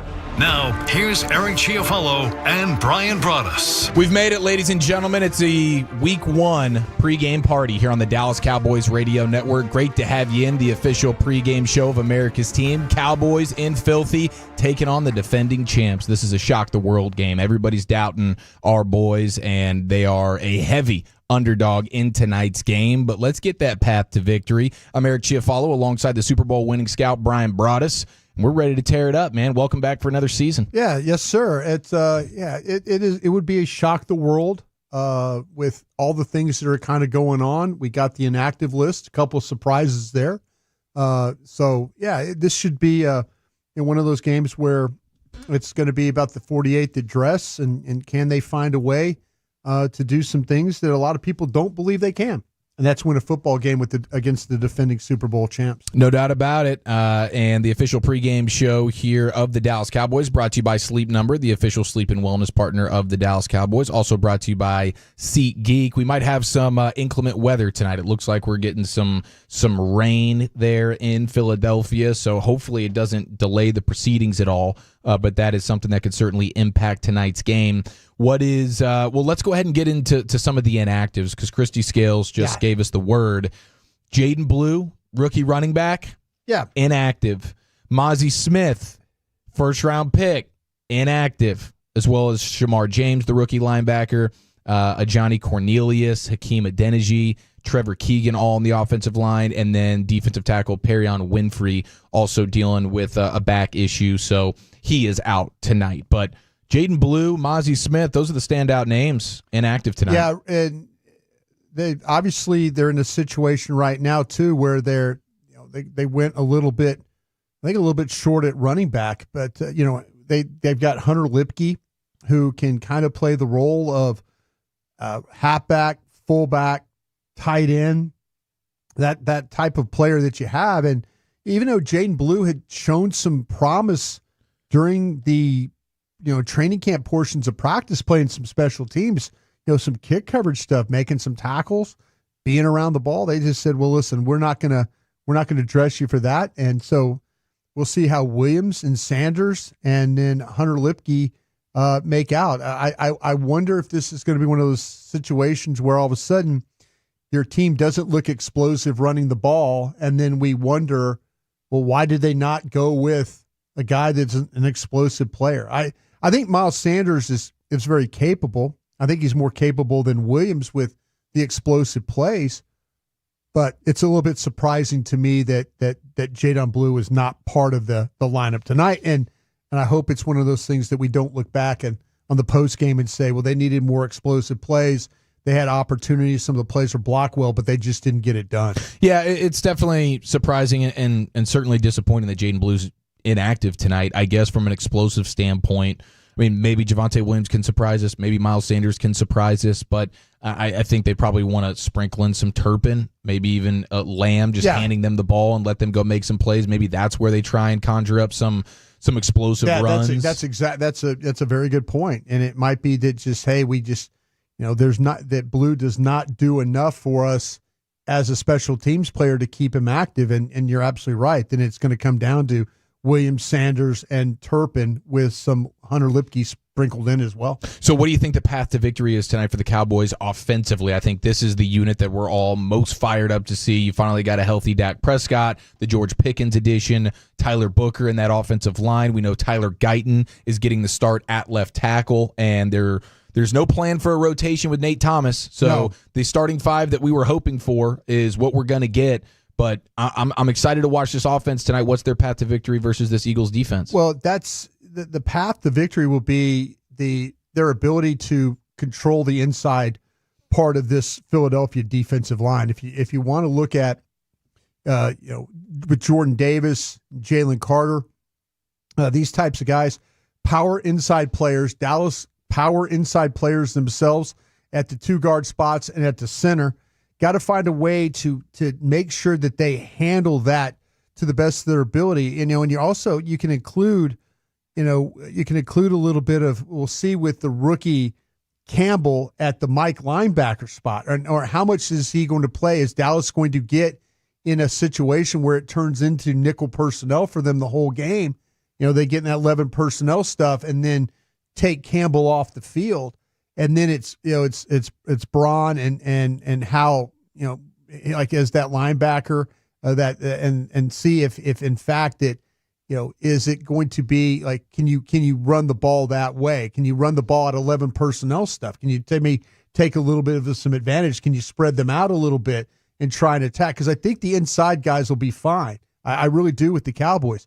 But how are they going to be able to get bodies over on Zach Braun? I think that's he at the linebacker spot to me is a big key in this game because he's a sideline to sideline player.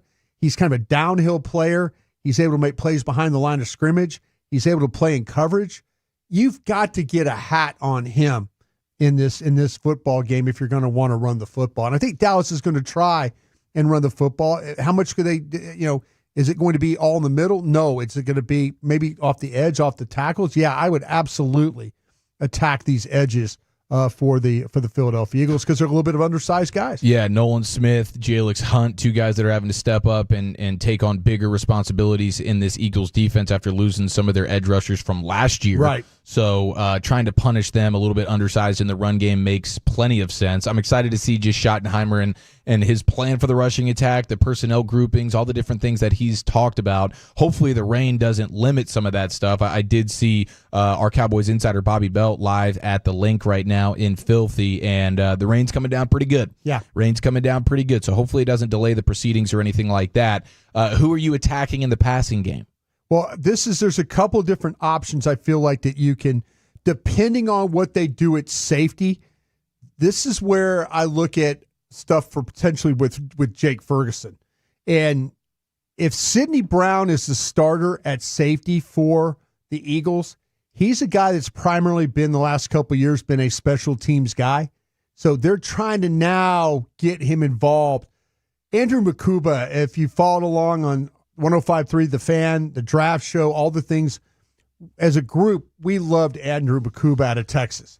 And I just wonder if all of a sudden that Ferguson starts to have some success, how quickly will they go to Makuba, who, and we talked, with Merrill Reese, he was saying, hey, a little bit of some hamstring problems with this guy. So, and 2 stints during training camp. And you always worry about early season games and the conditioning of your players. You worry about cramps because these guys don't play. They practice, but they don't play preseason games and stuff. Mm-hmm. So all of a sudden you're playing 60, 65 plays, this cramping takeover. It's not a particularly hot night or anything like that. Maybe with the rain passing through, it might cool things off a little bit. But you just worry about your conditioning of your team because a lot of these guys haven't played through the preseason. All they've done is practice. They're not used to full games. And I just wonder how much that, like a Makuba, who has been dealing with a little bit of a hamstring, could that affect him if them having to go to him in this football game? But I do like when going after Adoree Jackson, and I do like going after Sidney Brown in this game, tight end wise, and then receiver-wise at the cornerback spot. All right, NBC has the call on the telecast tonight. Mike Tirico will be running the show there, and, of course, he was on the flagship 105.3 The Fan earlier this week. Mike Tirico, did the Cowboys get a good return package for Micah, or do you feel like they got fleeced on the deal? No, I think it's mixed. I think on the surface, everybody says, okay, Cowboys didn't get enough, right? Yeah. When you start to think about it, it makes some sense. Now, I would have liked to have had this extra draft pick in this year's draft, so it gave me more flexibility to create a better team on the field this year. If the Cowboys are in win-now mode and Dak is in year 10 at age 32 and CD in his prime, you add Pickens, I would have liked to have that flexibility going into the draft where you did acquire Pickens in a draft weekend trade as opposed to waiting for next year. Now, you could make the argument that the 26 and 27 drafts seem to be really stacked with a lot of talent. So, especially at the quarterback position. So which does a lot of things. It gives you a lot of flexibility. Maybe somebody's desperately going to need a quarterback in slot 12 or slot 13, and you may parlay the extra one into something else, right? So there's a lot of down the road that can work here. So I don't think anybody thinks the Cowboys got worked. You just don't get 2 ones in trades anymore. So that's aside. The other reaction, at least in our group chat, was, is this real? Yeah, it's real. Oh, damn, we got Packers-Cowboys week 4. How great is this, right? Oh, man. If truth be told, that was our group's reaction. Like, oh, my gosh, we're lucky enough to have Aaron Rodgers, if he's healthy, with Pittsburgh against Green Bay in week 8, which might be the only time Aaron Rodgers in his Hall of Fame career plays against the Packers. And now to get Micah's return to AT&T to play against the Cowboys in this season when it will still be a scar that's in the process of healing, that's just gold. So yeah, as Curtis Strange, my old golf partner, once told me, guys, every shot makes somebody happy. And that shot made us happy. He said, wow, the Sunday of the Ryder Cup, Packers Cowboys just went from really good to off the charts. No question about it, Mike Tirico. Micah returning to AT&T Stadium in a Packers uniform. It's going to be weird. How about Micah Parsons' mom reportedly at the link tonight in filthy wearing Cowboys gear? That's pretty interesting right there. Okay, Mike Tirico, what were your first thoughts when Brian Schottenheimer got hired as the Cowboys head coach? I mean, surprised that it wasn't the list of people you were thinking about was not Brian Schottenheimer right away. It's rare that an offense has a poor year, right, and is 21st in points and 27th or so in running in terms of yards per game. It's rare that offensive coordinator will get promoted within the same building. But it makes sense when you know Schotty. I've known Schotty forever. Great family, great football coach. I think a guy in year 1 who can handle what the Dallas Cowboys job is. It's just a different job. So you need somebody who's built to handle it. And Schotty has seen everything in the NFL through his 25 years of experience and through growing up and seeing his dad go through it. As he told us the other day, heck, my dad went 14-2, number 1 seed, fluke play in the playoffs in the divisional game, and he got fired, right? Yeah. So he knows what the NFL is all about. So I think maybe it wasn't the hire you were thinking, but when you look at it, it kind of makes – it's like the Micah trade, guys. It's like when you look at it, really? But then when you stop and look at it, you can see what the Jones family was thinking and how it can make really logical sense without stretching the boundaries of reality. Yeah, I mean, I think that echoes a lot of what we were thinking when Schotty first got hired. We're kind of side-eyeing it, but he's laid out his vision, and we see the personality, the type of culture he's trying to bring to town, and the coaching staff that he's built, especially offensively. I think we're all pretty optimistic now about where this thing's going. We'll hear from Brian Schottenheimer coming up here in a few minutes in the Coach's Corner with the voice of the Cowboys, Brad Sham. Mike Tirico on the call for NBC tonight. Mike, is it twice as hard to win in Dallas because of how the organization is ran? Where it's hard in places where the ownership isn't involved every day. It's hard in places where you don't have the resources. It's hard in places where you've got to bring free agents or guys to the building, and the building is not something you're proud of because that's their work office every day, right? It's hard when you tell people, hey, we're trying to get fans interested in us, right? Guys love this, right? You tell me most of the guys who play for the Cowboys don't love the experience. Some don't. Most do. Many have turned it into a second or third career because of their exposure in the Dallas market and being the guy wearing the star. We're not doing 7-8 part Netflix series on a lot of other teams in the league, right? So, like everything, there's a little bit of blessing, there's a little bit of burden. And it's up to you to empower yourself to benefit from the blessing side and not let the burden side weigh you down. Can the Dallas Cowboys win a Super Bowl the way everything's constructed? Absolutely they can. They've won 12 games 3 of the last 4 years and been to the playoffs. Now, a lot of teams have these playoff issues. Think about the conversation in Baltimore, where Lamar Jackson has won 2 MVPs, should have been the MVP statistically last year, because his MVP season of 23 was usurped by the quality of his MVP season in 24 in his stats. Baltimore, with Lamar Jackson there, hadn't gotten to Super Bowl. Josh Allen is the MVP of the league. Buffalo, forever, banging against the wall. They haven't been to the Super Bowl in this stretch, right? So it's hard to get there. You can be in the playoffs a bunch of years and not get there, and it doesn't mean the thing is broken. So the fact that it was 3 12-win seasons of the last 4, I kind of look at that and say, lose your quarterback midway through the season. It didn't look like it was going to be a great season, but you got no shot. And that's exactly where the Cowboys are. Dak must stay healthy for this team to succeed, period. No question about it. Thank you, Mike Tirico. Yes, and I saw John Machota had a video of Cowboys quarterback Dak Prescott singing the Steve Miller Band's Fly Like an Eagle as he entered Lincoln Financial Field today. How about that? He's got his game face on, ready to rock and roll. Ready to roll. Yeah, this is a big one. We're calling it a Shock the World game. Shock the World. Or an S on the banner game. I think Shock the World's good. I think it's good, man. They're 8.5-point dogs in this game. Nobody is confident that the Cowboys can pull it off, except there was a bettor at DraftKings put $50K Cowboys money line at plus 320. Was that Des Bryant? I don't know. Des Bryant was flexing quite a large bet on the Cowboys as well. Maybe it was Des. Maybe it was. Yeah. All right, we are just over 60 minutes to kick off Week 1 Cowboys in Filthy. Let's get you the Coach's Corner. Voice of the Cowboys, Brad Shams, standing by with the first-time head coach, Brian Schottenheimer. That's coming up next. You're listening to the Dallas Cowboys Radio Network. One of the main reasons for poor vehicle performance is a dirty fuel system. It can cause decreased fuel economy and actually do harm to your engine over time. By adding Lucas Fuel Treatment to your vehicle, it cleans and lubricates the entire fuel system, pump, carburetors,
Dr. Pepper for everyone.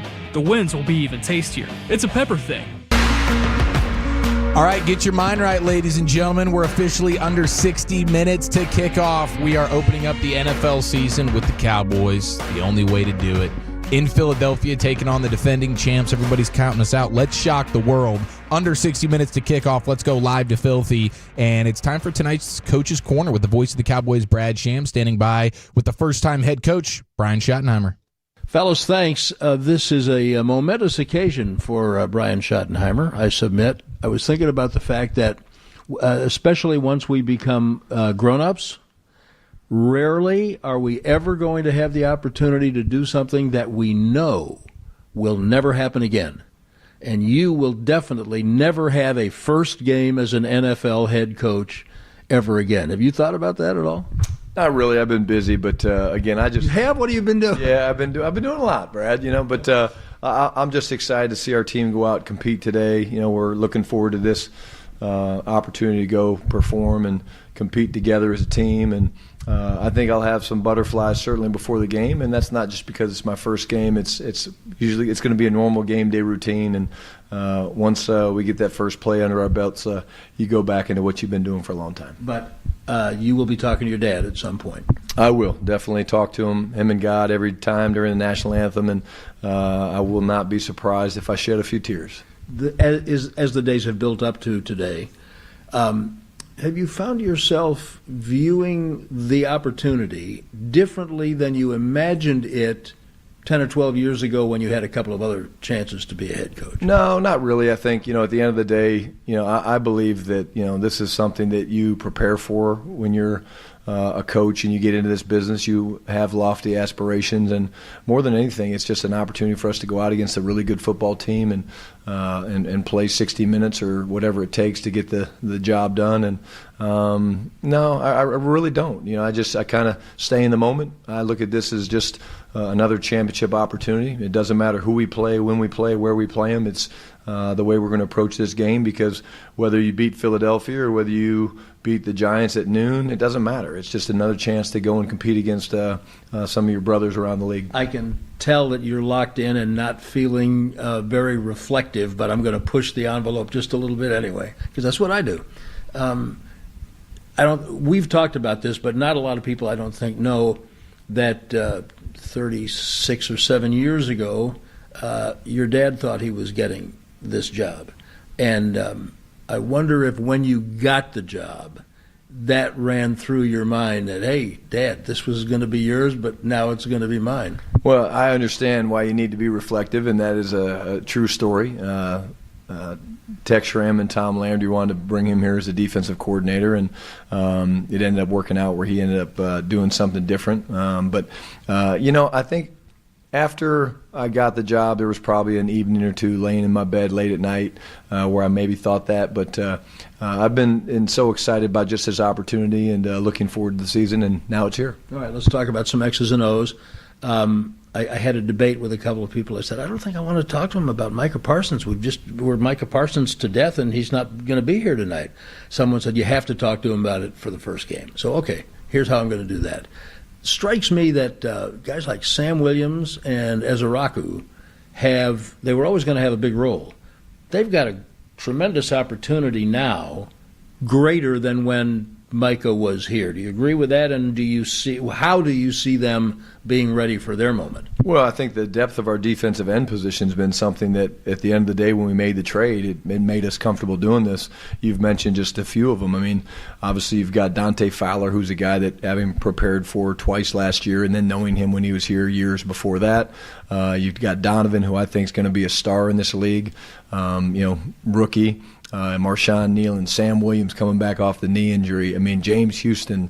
There's just we got Peyton Turner in the well.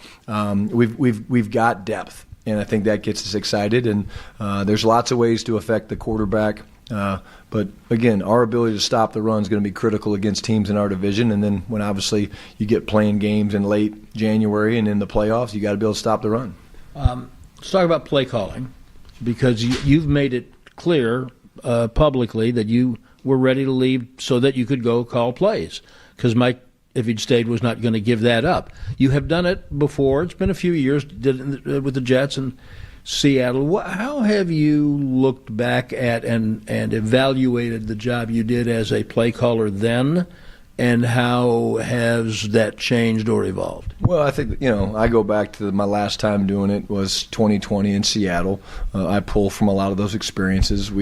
I'm being humble when I say this. We did, set the franchise record for most points scored. But, again, each situation is different. And when I look at our roster offensively, I know how I want this season to play. Our staff is aligned, but you have to be ready to adjust in the NFL. We have an idea of what the Eagles are going to do. The Eagles have an idea of what we're going to do, but the game's going to be about adjusting. And that's always early in the season. Football is going to be played that way where you have to be ready to adjust. Babe and I laugh all the time because of especially the era that he played in, which wasn't that long ago. There was a time that if you went for it on 4th and 2 at the 48, people thought you were a lunatic. And now you almost have to. It's just accepted. How's your philosophy about going for it on 4th down evolved? Yeah, we like to be aggressive, but again, at the same time, each situation is going to be different. You're playing a team that tonight that they've got a great ability to possess the ball. They don't, they I think led the league or were in the top 2 or 3 last year in time of possession. So the opportunity to try to extend a drive with going for it on 4th down when it makes sense based on field position, wind conditions, things like that. It's always something that we're going to consider, but the circumstance of the game is real, and there's sometimes a gut instinct. But I'm not a guy that, just blindly going to shut my eyes and go for it. Again, how's the defense playing? All those things factor into it. How much are you ruled by analytics? I like analytics. It's a great piece of the toolbox, but at the end of the day, it's going to be myself, Ryan Feeder having discussions, and then some of it's going to be gut instinct. Gut instinct is something I want to just touch on. Tom Landry famously used to say he was just notoriously bad at deciding which quarterback to use when and how. And he used to, when people would say, "How do you decide who's?" And he'd say, "Well, with quarterbacks, I just do it by feel." Is that what a gut instinct is when everything else is said and done? The film's watched, the analytics are looked at. You've been watching the football game all night. You just have to kind of go by, I know what they say. That's what I think is going to work. Well, it's part of it. I think, in situations where I've had decisions to make and having not been a coordinator or a head coach before, this has been more play calls on 4th down or critical situations. When you follow your gut, if it works, you don't think anything of it. If it doesn't work, you can sleep well at night because, you went with your gut. Hey, I trusted my gut. Hey, it didn't work out. In this day and age, I get it. Comes with the territory. You're going to be judged and second-guessed and things like that. But at the end of the day, I'll sleep fine if we do go for something that my gut told me to do. And if it doesn't work out, I'll be okay. All right, a couple of positional, not quite specifics, but close. How do you feel about your left tackles tonight? And is there a chance we see more than one? Yeah, I think, Guyton has really done an incredible job coming back from the injury. I think it's really a cool story because he was playing great before the injury. And this is something we thought might go on into, a couple weeks from now. But I think he'll play well tonight. Nate Thomas is a guy that we feel really good about. Here's a guy that maximized his opportunities.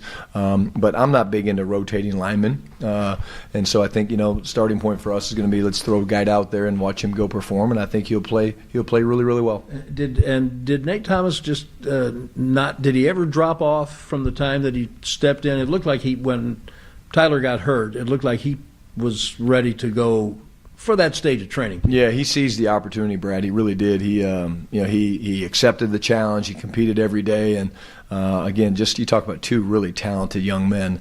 Both those guys are very exciting for us as we look at the future. What's your intention about how you want to use your running backs in this game going into it? Yeah, well, again, the starting point for us right now is we know we're going to need all the backs. I think, I think Javonte has earned the right to start the game, and that's how we'll go. Miles is going to play. We'll rotate some of those other guys in there as we go. But at the end of the day, let's not forget about Hunter Lepke. This guy's just a really good football player, and he can do so many things. He's not just a fullback. Mike Allstott is his hero. That's why he wears number 40. And so you'll see him playing some tight end, but also some single back for us. How do you feel about trick plays? I like trick plays, same thing. We always have them. I'm probably a little bit more on the side of, hey, let's execute and let's dress up the things that we do really, really well. But we've always got a few trick plays up our sleeves, and we have some guys that can certainly handle the ball, and that's the key to trick plays. Let's tie a bow around it. You mentioned at the beginning, all that matters is playing the best you can, whether it's Philadelphia tonight, the Giants next week. How do you handle with your team not putting it's the first of 17. How do you keep it in perspective? Well, it's funny. I actually addressed this in the team meeting the other day, Brad, because after our bonus Monday practice, I called them up and I was, talking about, hey, we're a couple days away in Philadelphia defending Super Bowl champs and at prime time. And I was like, whoa, wait a second. I literally caught myself that night. I was like, no, that's all wrong. So when they came back in for our normal Wednesday, I said, hey, I got to make an announcement. I made a mistake. This is truly just another championship opportunity. And when we play, whoever we play November 19th, that's another championship opportunity. You don't get bonus points for winning primetime games, winning division games. You really don't. And so I want those guys going out there tonight playing free, not playing tight, not trying too hard, fly around. We love this game, and we're going to give it our all. All right, have fun. Thank you, buddy. All right, fellas, back to you. There it is. Head coach Bryan Schottenheimer getting set for his very first game as the Cowboys head coach. This is exciting. Coach's Corner brought to you by Gillette, the official shave of the Dallas Cowboys. All right, I want to ask you about kind of what they were talking about there about being aggressive, especially versus a team like Philadelphia. And obviously the game situation, who knows how the game flow is, whatever. But in general, this would feel like a game tonight where you're trying to be aggressive because Philadelphia is going for every fourth down they can possibly muster up. Yeah, you do. But you also have to be very mindful of playing – sticking to your game plan and stuff like that. There's going to be, I'm not going to say Dallas is completely outmanned here. I don't think that's the case. I think there's some areas that they're going to struggle in tonight, and I think there's some areas that Philadelphia are going to struggle in. But if you have a game plan of how you want to attack this, you can't let Philadelphia going for it on every fourth down affect you. Now, I'll say this, though. If it turns into the first two series of the game, and you're down 14-0, now you've got to kind of think about, okay. At that point, yeah, it's all aggression. Yeah, but you want to make sure, to me in these games, especially early season games, points are important. Points are important. Sometimes, we've seen teams get off to a really good start. The other night we're watching, TCU North Carolina play college football. And all of a sudden North Carolina just goes down the field and 7-0. And then after that, it was just a butt kicking. So you got to make sure, though, that this is all about knowing the condition of your team, know what your game plan is. But you can't because Philadelphia does things in kind of an unorthodox way, a way they call plays. But man, hopefully, if they go on one of these fourth downs, you can get a stop and kind of wrestle away some momentum from doing that way. I'm looking at big Kenny Clark, big Jay Toyia stopping that tush push tonight. No, the tush push, nobody stops that. Nobody stops that. So, you just got to hope you catch a break. But I think that Bryan Schottenheimer needs to be very mindful of who he's playing, but also just kind of getting an idea through the first quarter of the game how this thing might go. Okay, listen, I've got to call the game now this way. Instead of maybe, and hopefully he finds a way to where his team stays close, and maybe some time they could find a way to get a lead, and then they kind of work on that. Yeah, I'm here for it. All right, we inch closer and closer to kick off week 1 of the 2025 NFL season, now under 45 minutes away. Let's go into the owner's box, live and filthy with Jerry Jones coming up next. Dallas Cowboys football will continue in a moment. Football is a team sport. Every inch of gridiron.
All right, we're under 40 minutes to kick off. Cowboys in Philadelphia. Let's go live into the owner's box at the Link with Christy Scales, Cowboys sideline reporter, standing by with Jerry Jones. All right, we are here at the 30-yard line with Jerry. And Jerry, when the schedule was released in the spring and you saw that it was the Cowboys and the Eagles the night that they're hanging their banner, what were your first thoughts? This is daunting. We, of course, have all respect in the world for the world champions. I have a brother-in-law that's one of the great surgeons, heart surgeons. And he texted me this morning and said, thinking about you. And he said, I know you've got a real challenge ahead of you today up there in Philadelphia. He said, we have a saying in surgery, okay? In the surgical room, these are not baby visits we're having in here. They need to be in surgery room. You're not having a baby visit up there. All right, so let me ask you then, what gives you confidence that it will be a successful delivery tonight? Let's start on offense. Well, I like the prospects of this offensive line under the tutelage of two offensive line coaches that we just brought in. One of them was BB's coach, Kansas State. And then, of course, we brought the coach in from Arizona State. They are, in my mind, they have uniquely left their footprint or their thumbprint on our offensive line. We're proud that Guyton's going to be going tonight, of course. And so what I'm hopeful of is this offensive line will do tonight against a formidable foe, do what we didn't do last year, which I thought was our biggest problem other than losing Dak, was the offensive line protections and blocking. And, of course, everybody knows it's supposed to rain, but that didn't change it. We're going to have to stop the run, and they're going to have to stop the run, too. In terms of the run game, the Cowboys fans didn't get to see your new RB1, Javonte Williams, in the preseason. And unless they came out to Oxnard, they didn't get a good look at him. So why is he the right guy? And what are you expecting production-wise run game? Because I would think to, have him with the play, you got to set up the play action, right, to get Pickens and CD, help them. Yeah, well, we've seen Javonte produce at this level, the pro level, and he was outstanding. And then he did have the injury there. But the point is, we've also now seen him preparing and getting ready in camp. And in my mind, there's no question he's a number one back. And he'll basically get a real opportunity tonight to show that. Again, I'm hopeful we'll get some lanes for him and get some places for him to run. But I like what he's about relative to the whole package. And that's what you need for that bell cow back. Let's switch over to defense because, wow, isn't it something that Trayvon Diggs, week one of the regular season, ready to go? When did you feel confident that he would actually be ready for the season opener? Because I think most folks were thinking it'd be into the season before he would be ready. Well, I really, it was one of those things that where we really had to get back to Dallas before we thought that things were looking up. And, of course, he's done nothing but thumbs up since that time. A lot of it's his hard work, which is everything. That he's got the right mental attitude. And physically, we know what threat he is out there as far as turning that ball over. And him and Bland should make quite a tandem. And what was it that made Bland the priority to go ahead and lock him up with the extension? Well, we've been working to extend Bland, and again, I want to be real clear. This is a system that you every dollar you put on any player is a dollar that another player doesn't have or can't get. So when we're able to do things that frankly give us room, some of the moves we've made this past week do that. And these are things that we've been wanting to do and should be doing.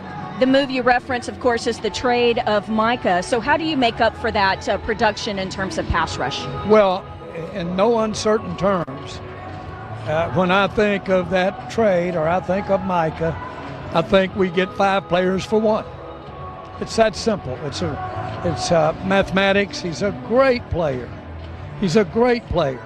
But the odds of something happening to one as opposed to having half a 5 relative to availability are better. Yeah. And frankly, at that level, which these are all top of the level of players I'm talking about, at that level, I think you can win games better. And one of those 5, of course, is Kenny Clark, the defensive tackle that came from Green Bay just in time against this run game. What is it that you like so much about Clark and why it was a priority that he was included in the deal? Well, he's got stone hands. He's really got shock 'em hands. And he's got the size. And more importantly than anything, he knows how important it is to not give the opposing team life by having holes in that line. So he's all man. We immediately, I know everybody's wondering what's going to happen out here and how we dropped off without Micah. Well, let me say this. Have whatever drop-off you want to have in your mind, but lift it up however you want to put in your mind what he brings to the defense. He'll help us out there tonight. Might help us as much as the other way. We appreciate it. Thank you so much, Jerry. That's the view from the owner's box as we continue counting down to kickoff here at the link between the Cowboys and Eagles. Let's turn things back over to Bryan and Eric. Thank you, Christy. Tonight's owner's box brought to you by Yeti, the official cooler of the Dallas Cowboys and the Dallas Cowboys cheerleaders. And the pregame show is also brought to you by Arrow Exterminators, the official pest control provider of the Dallas Cowboys. All right, lots to unpack there with what Jerry was talking about. He said the offensive line was the biggest issue last season outside of the Dak injury, and he's confident with this offensive line moving forward. Yeah, he's confident because he was able to draft Booker and kind of get that. He was playing with a not healthy Zach Martin, at that for the majority of the season. Right. So, and then he had a rookie center, so he was having to deal with that. Now that rookie center has a year of experience. Went through all that. And he's back with his college offensive line coach in Connor Riley from K-State. Yeah, he's back with his line coach. I think that's all positive stuff. He has to feel good about initially what he saw from Guyton in camp to the point where he can feel, that like, okay, listen, if I put him out there, but he also, if something were to happen, like Nate Thomas to me, now with all the inactives that they have in the offensive line, Nate Thomas is your swing tackle in this game. So he's either going to, and we know Schottenheimer, he said it in his availability with Brad Sham, he's not interested in switching guys out. No. Thomas comes in if Steele or Guyton gets banged up. This is Guyton's game at left tackle. So Jerry has to feel like, okay, here's my plan. Guyton has improved. Smith is an all-pro player at guard. Beebe, another year of experience. The guy we wanted at the 12th overall pick fell in our laps with Booker. Right. Makes us better. And then you had the veteran with Steele, who at times has been very good. Times he struggles with power. But as a whole, he has to feel that's like this line gives him the best chance to protect his quarterback. And then with also the addition of Pickens, but also the Ferguson being healthy too. So his offense he's got to feel like that offensive line is going to help him get those skill guys involved. I love it, man. I cannot wait to watch this offense tonight. We're now under 30 minutes to kick off. So if you're putting things together last minute, you got under 30 minutes now. Let's rock and roll, ladies and gentlemen. All right, we go inside the booth with the voice of the Cowboys, Brad Sham, live from Philadelphia. That's coming up next. You're listening to the Dallas Cowboys Radio Network. Hey, Dallas Cowboys fans. Hope y'all are ready for game day. We all know a car accident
holding up very well. I talked with both Brandon Aubrey, the place kicker, and Brian Anger, the punter. They said the field conditions are good.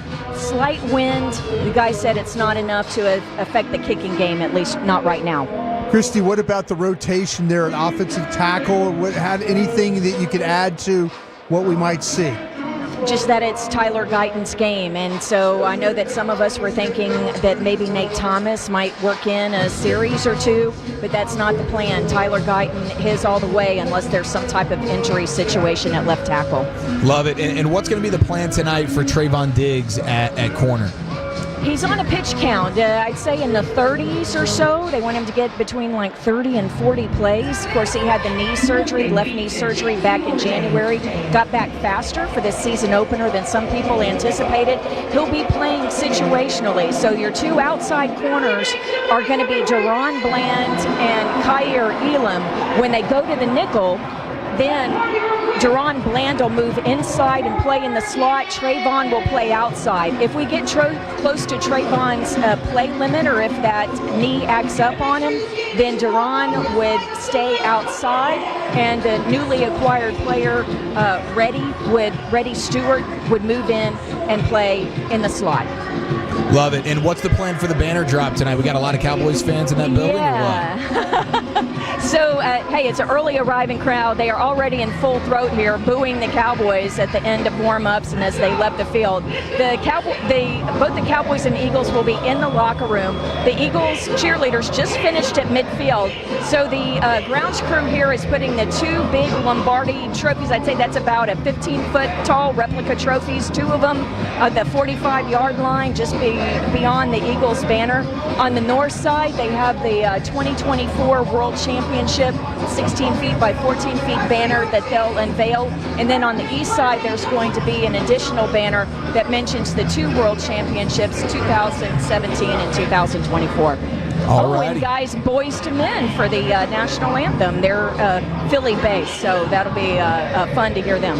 Heck yeah. All right. Well, Christy, we appreciate the time as always. You're the fan. You're the best. And, well, we'll be listening. Enjoy the game tonight. Thank you, Eric. Thank you, Brian. Absolutely. There she goes, Cowboys sideline reporter Christy Scales here on your Cowboys pregame show. And Broaddus, it's prediction time. Dallas 27, Philadelphia 24. Spoil it all tonight. Wow, look at that. Crotch first confidence from the Super Bowl champion, Bryan Broaddus. They might be 0-17. You might get that from me every week. No, I do. I think there's some matchup things that can benefit the Cowboys. I think the element of surprise is one of these things. Brian Schottenheimer, I trust him. He's going to have a good game plan and call a good game tonight and keep Vic Fangio on his toes. I love it. All right, that'll do it for us here in the pregame show. You'll have Broaddus and Wolchuk for halftime and post kickoff around the corner with Brad, Babe, and Christy. Dallas Cowboys football will continue in a moment. Tom Thumb's new Drive Up and Go service makes grocery shopping easy.